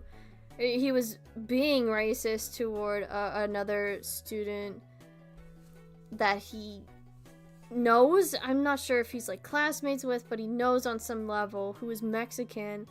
And he, from what I understand, this is secondhand knowledge. I didn't actually hear him say it, but this is from what I understand. He said, like, you look like someone that would jump over the border. And I was just like, oh my god. you're somebody that belongs behind the border or something like that, something about the border. And I'm like, oh my fucking god. And then he tried to accuse him of choking him out when that just did not happen. I witnessed it firsthand. He did not choke him. And he kept trying to say that, and I was just like, for the love of God, why? Oh, I didn't get a chance to, but I really wanted to sit his ass down and talk to him about why you shouldn't fucking say that shit. Or, like, the shit that he was doing was just not okay. Because, like, I am just, like, I have no patience for racism of any kind. None. I just get so fucking, like, my blood boils. I get so fucking pissed off about it. Like, you can hear it as I'm talking about it. I'm just so fucking pissed off about it, and I do not tolerate that shit whatsoever. Like, if it happens in my chat, I'm like, no, you're fucking gone. You are not welcome back. I'm sorry. I don't care if it's a one-time offense. You are not welcome back in my chat. I do not tolerate that shit whatsoever. So, it's like, if anybody in my life is like that, they are getting their fucking ass kicked. Like, fuck you. No. Not okay. Do not want that around me. Excuse you. Like, I just don't have patience for it. It's just like, why? Why do you feel the need to be so hateful toward people you do not, like, understand the culture of? Why? They're not any more different than you or me. And, like, it's just enabling the just repeated cyclical history of how this country was founded on colonialism, on racism and slavery, and continually pushing down BIPOC until they're just nothing, and pushing them into subservitude or forceful subservitude against their will, and doing unethical shit to them and restricting their rights, and you know what I mean. It's just I lose a lot of money because there are certain venues I refuse to take gigs at because they perform racists. It is a bummer, and people will tell me I'm virtue signaling or whatever, and it pisses me off. God, yeah. I hate that. I hate when people are like, oh, you're virtue signaling. You don't actually believe this shit. You're just doing it to be performative. It's like, shut the fuck up. No, I'm not. I believe this shit whether I'm online talking to you guys or not. I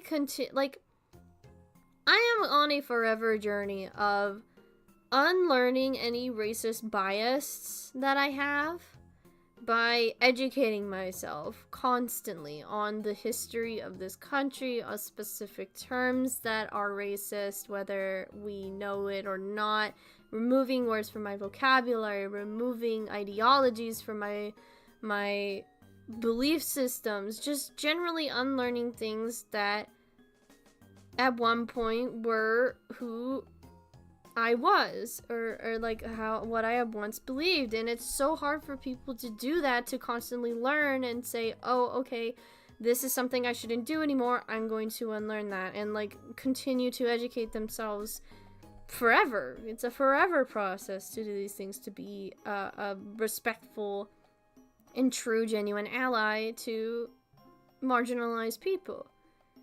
Like, and even then, words can only say so much. It's genuinely like your actions that show you're anti-racist to the core.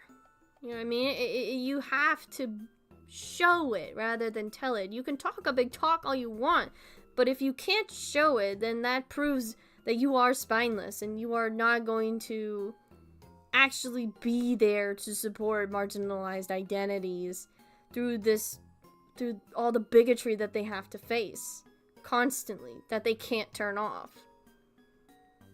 Anyway, I don't want to sound preachy. I'm mad. I'm pissed. It's just shit that's on my brain all the time, especially with the current state of this country. I'm just so fucking pissed all the time. And I want to, in this space that I hold every week or so, I want it to be a safe space for everybody, which means being a safe space for BIPOC, being a safe space for LGBT people, being a safe space for disabled people, and all identities that, you know, everyone that has, like, multiple identities that fall in there as well. Like, I want people to feel safe when they're here with me, because there's so many spaces that are just so unwelcoming to those people. And I don't want to contribute to that whatsoever. And so I do my darndest to make it a safe space for everybody and make it unwelcoming to people who are bigots as best as I possibly can. And of course, I'm not perfect, and I never will be perfect. Of course, like, I can't be held up to this impossible standard. I don't want people to put me on a pedestal. Please, for the love of God, don't put me on a pedestal, because I will fuck up. I will. That is a promise and a guarantee. But I'm doing my best, as best as I possibly can, and I am always open to criticism. If I ever do something or say something that is wrong or promotes a value that is racist or ableist or bigoted in any way, you are always free to correct me. You are always free to criticize me. You are always free to do these things, because I encourage it, and I am always willing to learn and listen and change. I don't want to stay stagnant as a person forever in my values. I want to grow and change and adapt and make sure that I am doing right by every identity I possibly can. Every person is valuable. Every person is wonderful.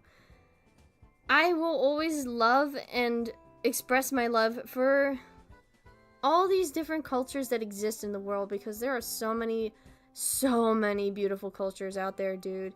Especially indigenous cultures. I have such a soft spot in my heart for indigenous people and their cultures and all the different tribes that exist, not just in America, but outside of America as well.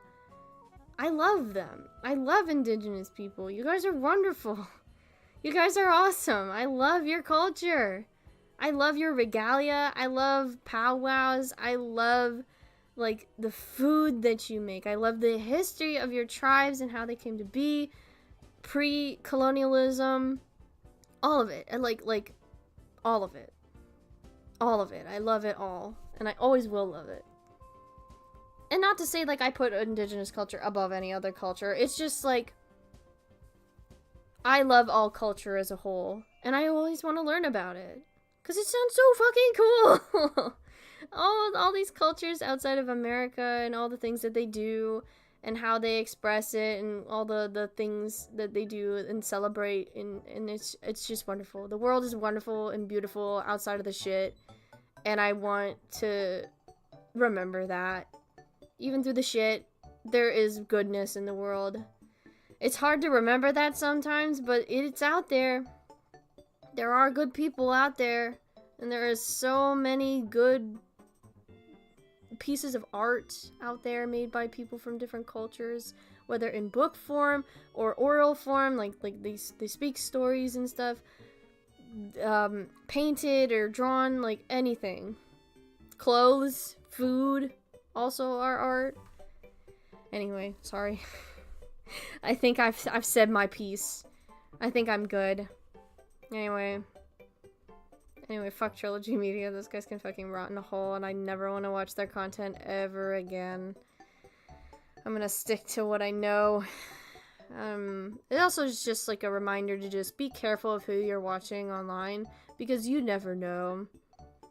Just be careful, because, like, you could be watching bigots, and they're just very good at disguising their language and their behavior because they know who their audience is and they want to cater to them. Either that, or they're just full-blown bigots and they don't care. Anyway, I think that's all I gotta say on that. I hope I didn't sound preachy. I just wanted to talk about that specific channel, get it off my chest, because, like, oh my god. Always keep your ears open for crypto-fascist doublespeak. It's everywhere nowadays. Exactly. Keep your eye out. Doubt the things that you see, because it could also be false information. And just stay safe. The internet is an unruly place nowadays.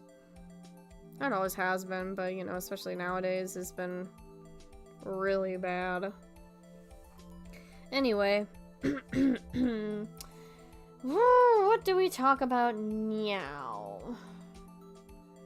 What do we talk about now that I can try to lighten the mood with a little bit? Because I did go a little deep in there. Movies? I guess I could talk about movies. I didn't really talk about movies too much. Slango man. I can talk about movies. I haven't talked about movies too much this stream. I haven't watched a lot of movies this month. I regret to inform you, but I must take my leave at this moment, but it has been a great pleasure. Thank you for hanging out with us, Leah. It is always a pleasure, and I hope that your obligation goes over well. I don't know what it is, but you told me you had an obligation, so okay. Yeah. Yeah, let's do some movie talk. I haven't watched a lot of movies this month, though. I've watched a total of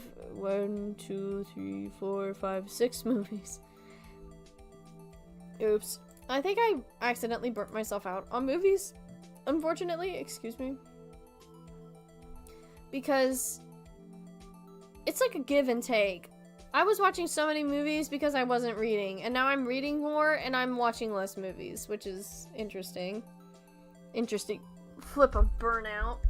I might have to leave the movie scene for a minute and come back eventually when I find a moment to, like, actually get the energy to watch. You know, I'm so tired lately because of work. I'm almost done with work, I swear to God, I'm almost done with work. I just have, like, this last month and then I'm done. I'm nearly there. But yeah, I watched 6 movies this month, and I think I had 4 movies in a row that were 4 stars on Letterboxd, and then I accidentally ruined the streak by watching Cannibal Holocaust, unfortunately. Actually, I watched my first John Waters movie this month.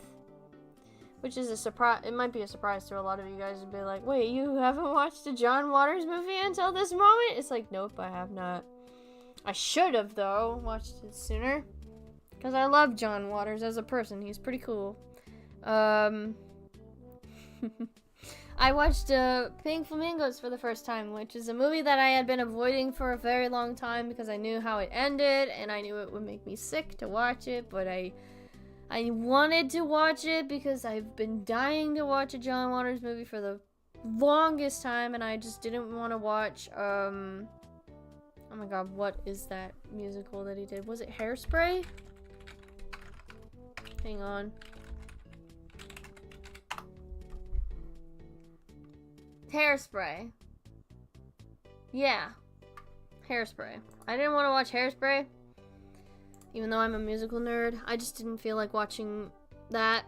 So I was like, what happened? Why is it when I looked and saw, oh, you have no concurrent viewers, I was like, uh-oh. It scared me. OBS is scaring me. Oh, OBS, don't scare me like that, Jesus. No, but like, I'd avoided it for so long because I was just like, I don't know. Even though I love John Waters as a person, I was just like, it took a long time, and then I finally watched it this month, and it was good. It was raunchy as hell, though, and it was very perverted, and I expected that going in, but I loved it. I think the star of that whole movie is Divine. The drag queen Divine. I think she was incredible in it. So good. That makeup, iconic. That fishtail dress that she wears, the red fishtail, incredible. She looks gorgeous as all get out in it. Hang on, I'm trying to find the speech that she does that I really like. Hold on, I have it on my Tumblr. Let me get it open real quick. Flamingos. There it is. Could you give us some of your political beliefs? Kill everyone now. Condone first-degree murder. Advocate cannibalism. Eat shit. Filth are my politics. Filth is my life. I love that so much. It's so good. It's such a good movie. I would not recommend you watch it though, because like, it's not for the faint of heart. Good voice impression of Divine. Thank you. I love her so much. I love listening to her talk. I love listening to her talk. It's so fun for me. She has such like a cadence to her voice that she does in that movie, and I just love it. Oh, it's a box of shit!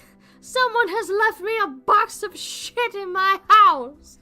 It's stinking out the place. It's great. I love her.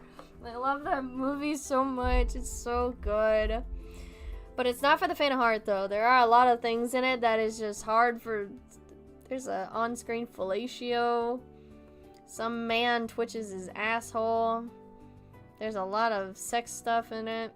It's not for the faint of heart, I will say that much. I don't have an issue with like sex in movies and stuff. I don't think it should be banned. I'm just giving a warning to people who are like interested in how I'm describing it. They're like, this sounds like a movie I could watch. It's like, be careful. There's a lot of stuff in there I didn't expect. Like the... I laughed so hard when the fellatio was happening. It was fucked up, of course, but it was also just, what is his name? Crackers? It was like, do my balls, mama.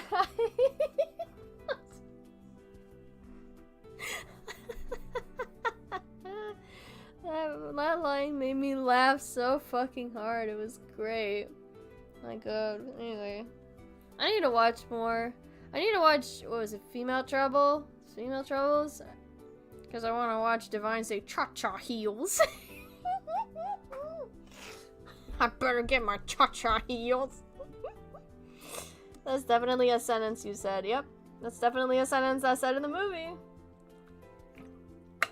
I also, like, right after watching Pink Flamingos, watched I Am Divine, which is, like, a documentary that details Divine's life from, like, birth up until her death. And it made me... I watched it once before I ever watched a John Waters film, and now I've watched it again, and it made me, like, with the context of having watched at least one John Waters movie, it just made me all the more emotional, and I'm really sad that Divine didn't get to live to now with her good friend John Waters. I'm so sad that she didn't get to live that long. It makes me very sad to know that information. She definitely would have killed it in the 2020s. Oh my god, I'm telling you that much. She would have loved the 2020s. Yeah. That was a fun movie to watch. Hopefully I'll get around to watching Female Trouble soon, and like all the other John Waters films that are available. What else did I watch? I watched The Hitcher, which I think I talked about The Hitcher before, unless I talked about... I don't remember if I talked to you guys about The Hitcher. It was a very interesting movie with C. Thomas Howell, whom I know from The Outsiders, because like he was Ponyboy in that movie. I did not know Rutger Hauer. I do not know that man, but it was a good movie. I guess I'm retreading familiar ground, because I told you guys I haven't watched a lot of movies. I don't care, I'm going over it again. I'm not gonna go into depth, because I do remember, I think I talked to you guys about it, but it took me forever to find a good, not fuzzy version of that movie, because like a good quality version of it. I found it eventually, but it took a while. It was good. Gay allegory movie, kind of. Although it kind of like got boring at some parts, definitely, but I was intrigued the whole time I watched it all the way through. What else? I rewatched Watership Down. I love Watership Down for as fucking as fucked up as Watership Down gets sometimes. I love that movie, and I love the story of it. I need to, like, finish reading the book. I had started it a long time ago, but I want to go back through it again at some point and read it all the way through and compare what the movie kept out versus what it kept in. I know there's an entire story in it that I really like with La Frera and the Black Rabbit at Inle that I really like. That didn't get added in the movie because where would you fit that in? But good movie. It is fucked up, like I said. Very good animation though, still holds up all this time later. There is another movie that was adapted from a Richard Adams book called The Plague Dogs. I am never rewatching that movie. I've only seen it, I think, once, but it has stuck with me so vividly since I watched it. I still remember the ending song.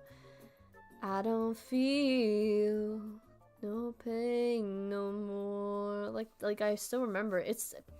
I do not recommend you guys watch The Plague Dogs or even read the book. It is so fucked. It's because it's about, like, animals getting experimented on and then, like, the treacherous journey that these two dogs take after they escape the animal testing facility. Like, it's so fucked. I just cannot recommend that movie.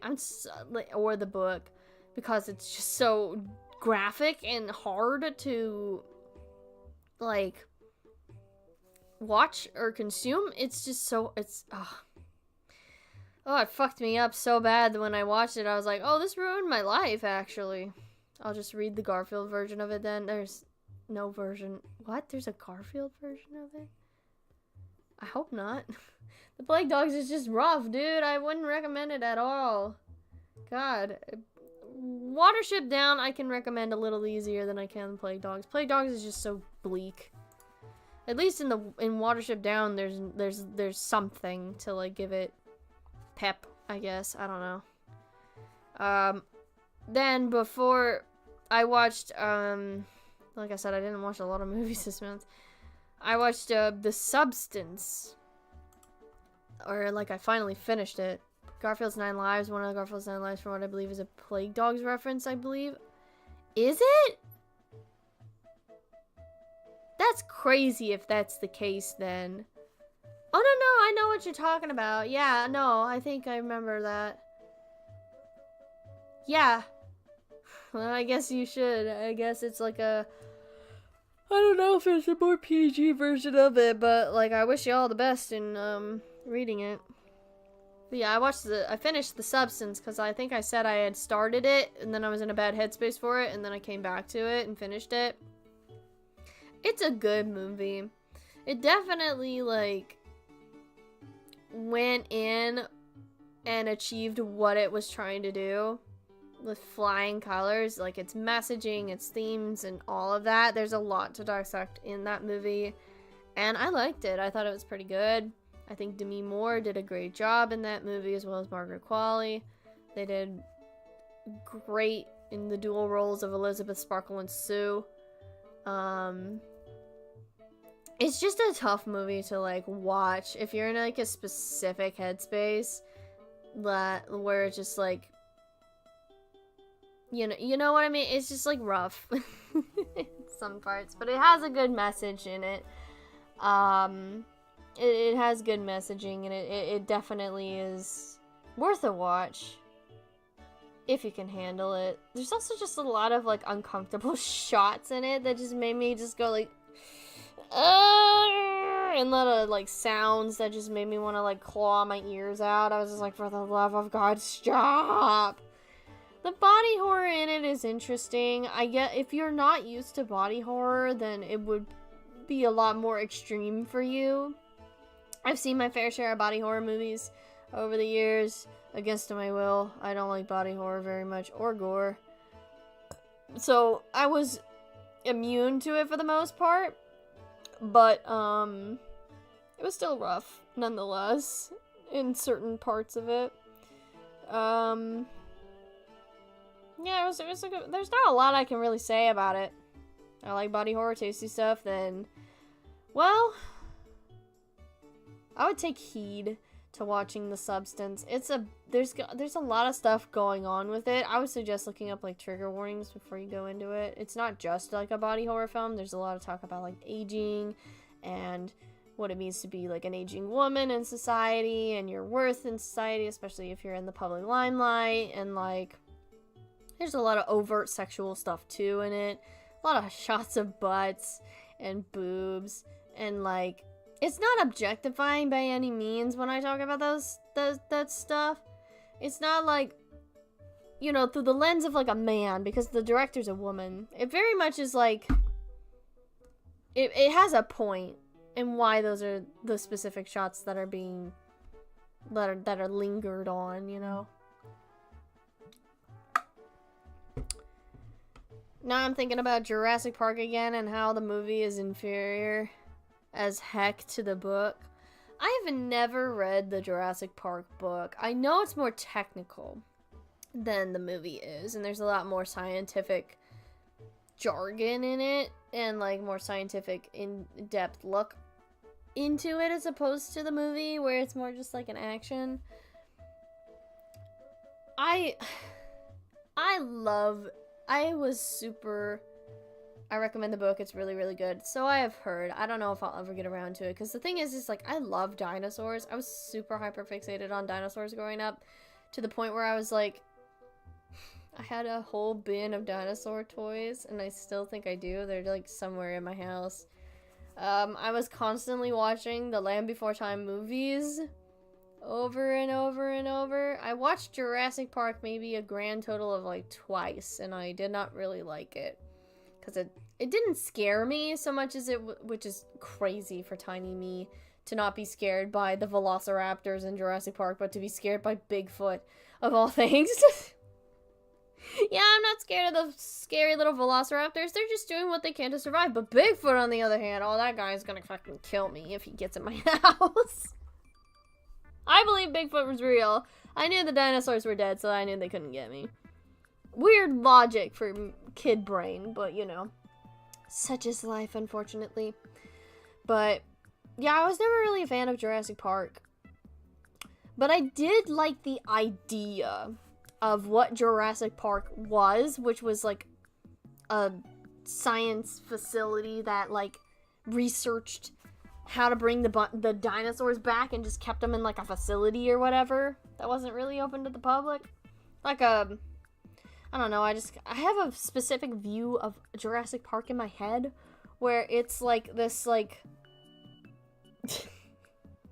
rescue center or whatever, like where they're not necessarily rescuing dinosaurs because dinosaurs are extinct, but they're bringing them back to life and they're keeping them and holding them in this like facility where they can free roam, and they're like researching them and their behaviors and getting a better idea of how dinosaurs were, instead of making guesstimates like with their fossils and stuff. I like that idea more than I like how actually Jurassic Park was. The book is also deeper than just being more technical jargon. There's genuinely good character writing and even horror. Right, yeah. Well, that's the only thing I remember, because I had it described to me as like there was more scientific jargon in it. So, but I understand there's more characterization in like horrors in it. I was just describing what I remember, but like I'm not saying like it's bad by any means, or like it sounds unappealing. It's just probably not up to my tastes, I guess. You know, I have a very specific taste in books. Westworld's also pretty good, not the TV show, the movie. So I have heard. I'm not huge on sci-fi, I will admit. If I like things that are sci-fi, it's usually things that like are very specific. I am not huge in sci-fi stuff. Yeah. It'll be interesting. The specific Jurassic Park I have in my head. Not like an amusement park like what they did in like later movies, but just like a research facility where they're just like researching and caring for dinosaurs. I don't know, it just like sounds tamer in my head and I like it that way. Anyway. I don't know. Maybe I'll have to give the book a try one day. Maybe if I'm feeling up to it. Or rewatch the movie. I don't know. I haven't. We'll have to see. Oh my god, wait. There was this whole other thing I wanted to talk about. Or I can, I guess, talk about. I'm sorry. I'm just gonna shift all of a sudden. Just shift. Completely. Perhaps the real Jurassic Park was the friends we made along the way. Exactly. Crazy though that the lead, one of the actors in that movie is also the lead in Possession. The man. Oh, that's the husband in Possession. Oh, that's so crazy to me. I never made that connection until like just recently. Anyway, I'm shifting gears all of a sudden because I need to talk about this book that I found that led me down a rabbit hole that I desperately want to talk about and maybe make a video about one day. There's this book I picked up at the thrift store, not even thrift store, the secondhand bookstore. Because I had 2 days off 2 weeks ago that I went book shopping. And I found this book called Sarah by J.T. Leroy. Subpar book. It was okay. It was more like whatever boring shock book about a 12-year-old prostitute or whatever. It was boring. I didn't really care much about it. The humor was stale. It really reeked of an author that has no idea anything of how prostituting actually works. But the crazy thing wasn't even the book itself. The crazy thing I accidentally stumbled into with this book was the author themselves. I found out that this author, J.T. Leroy, was super popular in the late 90s and early 2000s with these books that they were subsequently like publishing. There were like 3 other books I think in this like series that followed this one character in Sarah. And this author posited themselves as an actual young teen boy who was a prostitute, a sex worker, who had HIV, who was potentially trans. It was very strange. But not the like trans part of it, but just the situation as a whole, because I'm gonna just let the cats out of the bag about this whole thing. There was no 16-year-old boy writing books about his or their supposed experience being a sex worker, semi-autobiographical experience being a sex worker. It was a grown woman under an alias that was actually not impoverished and living on the streets, but came from a pretty wealthy family and got her friend to dress up as this made-up character of J.T. Leroy to go to the public whenever there were like press conferences or whatever, dressed her up as like to look like a 16-year-old boy, and it fooled people. This person got to meet real celebrities. It was crazy. It was a woman all along. Yeah, it was a woman all along. Not a 16-year-old, maybe trans. It was very unclear. Maybe trans sex worker. It was crazy. The rabbit hole I went down, because I was like curious about what people were saying about this book after I finished it. And so I looked up the book, and I found it on Goodreads, and I was looking through the reviews, but all the reviews were not even talking about the book itself. They were talking about the author's controversy. The controversy of said author, and the fact that they fooled people to believing that they were this identity when they weren't, when she was this identity when she wasn't. Crazy. Like, I understand that authors write under pseudonyms all the time. It happens all the time. There are so many authors that have pseudonyms that they write under because they want to write a specific kind of book under a specific kind of genre that they can't typically do with the renown that they have under the name that they go by. So they like make a completely different person to write under. The best example that I can think of is Stephen King with his alter ego. I can't remember what the hell his alter ego was, but he wrote books under that name. Under a different name for a while. and then like merged the identities after a certain point when it was found out it was him. But it was just so crazy reading about what was going on with this author. There was an entire like biopic movie made about this author and what happened with Kristen Stewart in it. Richard Bachman, yes, thank you. That's what I was thinking of. There's an entire biopic movie made with Kristen Stewart about JT Leroy. It was crazy. And I desperately want to do more research because I really, really, really want to know what actually went down from start to finish. How this idea was conceptualized.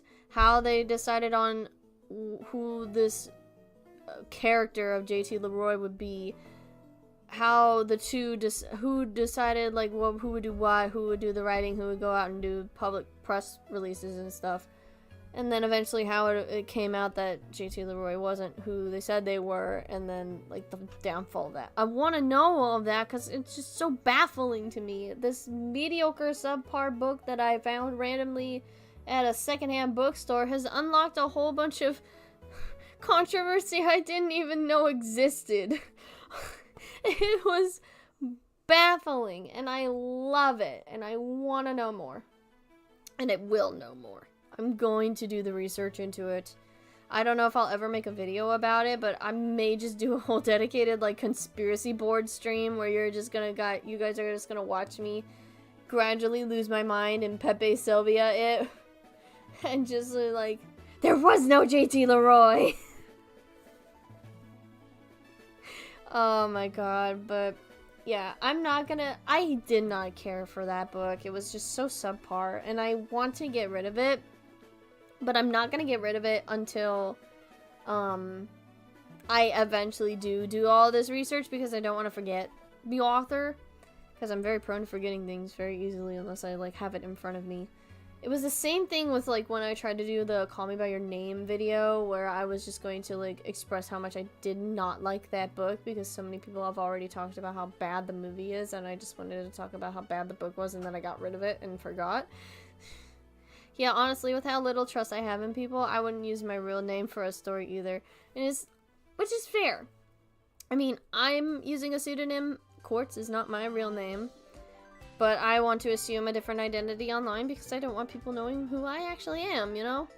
And I don't blame authors for using a pseudonym, but at the same time, there's gonna be people who use pseudonyms for the wrong reason. There actually was an author that did this not too long ago that went under a pseudonym and was presumed to be like a Latinx author, but they weren't, and were white the whole time and just pretending. Where is it? There's a whole video about this author, and I actually did read a book from this author that I checked out from the library that I didn't know what was going on with this author until I saw the video from, with Cindy. I love With Cindy, by the way. She's such a good booktuber. You guys should watch her. Or, like, just a YouTuber in general. You guys should watch her. She's so good. I love her content. Where is it? Where is it? Where is it? Where is it? Hang on. Where's the video?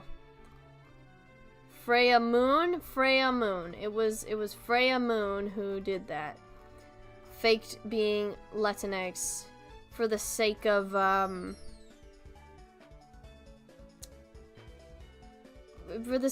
for some reason. I don't know why they faked being Latinx. It was crazy. Where is that? There it is.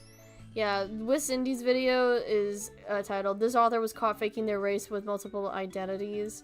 A deep dive into Freydis Moon, excuse me."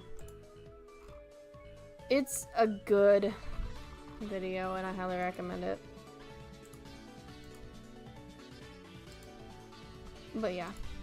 I did actually read one of Freydis Moon's books, too, which is crazy. And I did catch there was some racism in there for a specific Latinx character, a Latina character. And I was like, I don't know if I trust that, and I'm so glad I didn't. I thought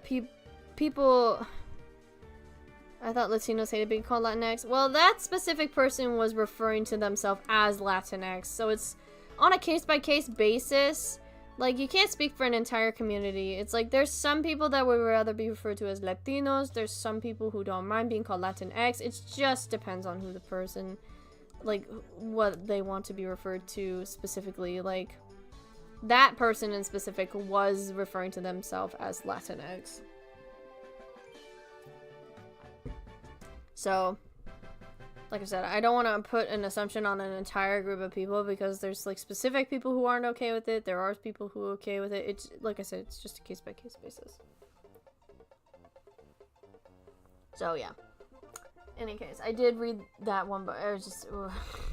I think about it, and I see it sometimes when I go to the library, and I'm like, how do I put a complaint to the librarian that they have a book that was created by an author who is faking their identity?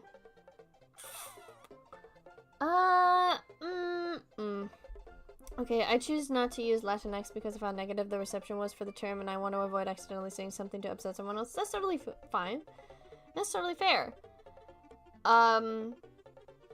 You should totally, like, just pay attention to how people refer to themselves by. If they are, like, Latino, if they call themselves Latino, then generally you use Latino for that person. If they say they're Latinx, then you use Latinx for that person. Like I said, it's just like a case-by-case basis. Just, like, pay attention. And if you're unsure, you can always ask, like, would you be referred to as Latino or Latinx? How would you like your identity to be referred to? It's, you know, it's just like a clarifying question. And if they don't want to like talk about it, then don't push for it. That's generally how I understand it. If I'm wrong about that, by the way, you can, like I said, you always correct me on that. I don't want to be pushing disinformation. Do you have a Discord by any chance? Like a public Discord?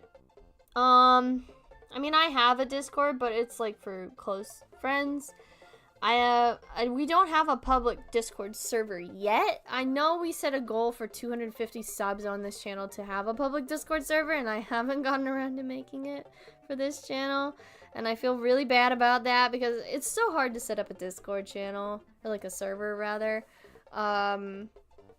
Because you have to get moderators to run the server, make sure everything is running smoothly for new people to come in, make sure it like stays lively and like is organized and stuff like that. Like, it's so hard to run a Discord server.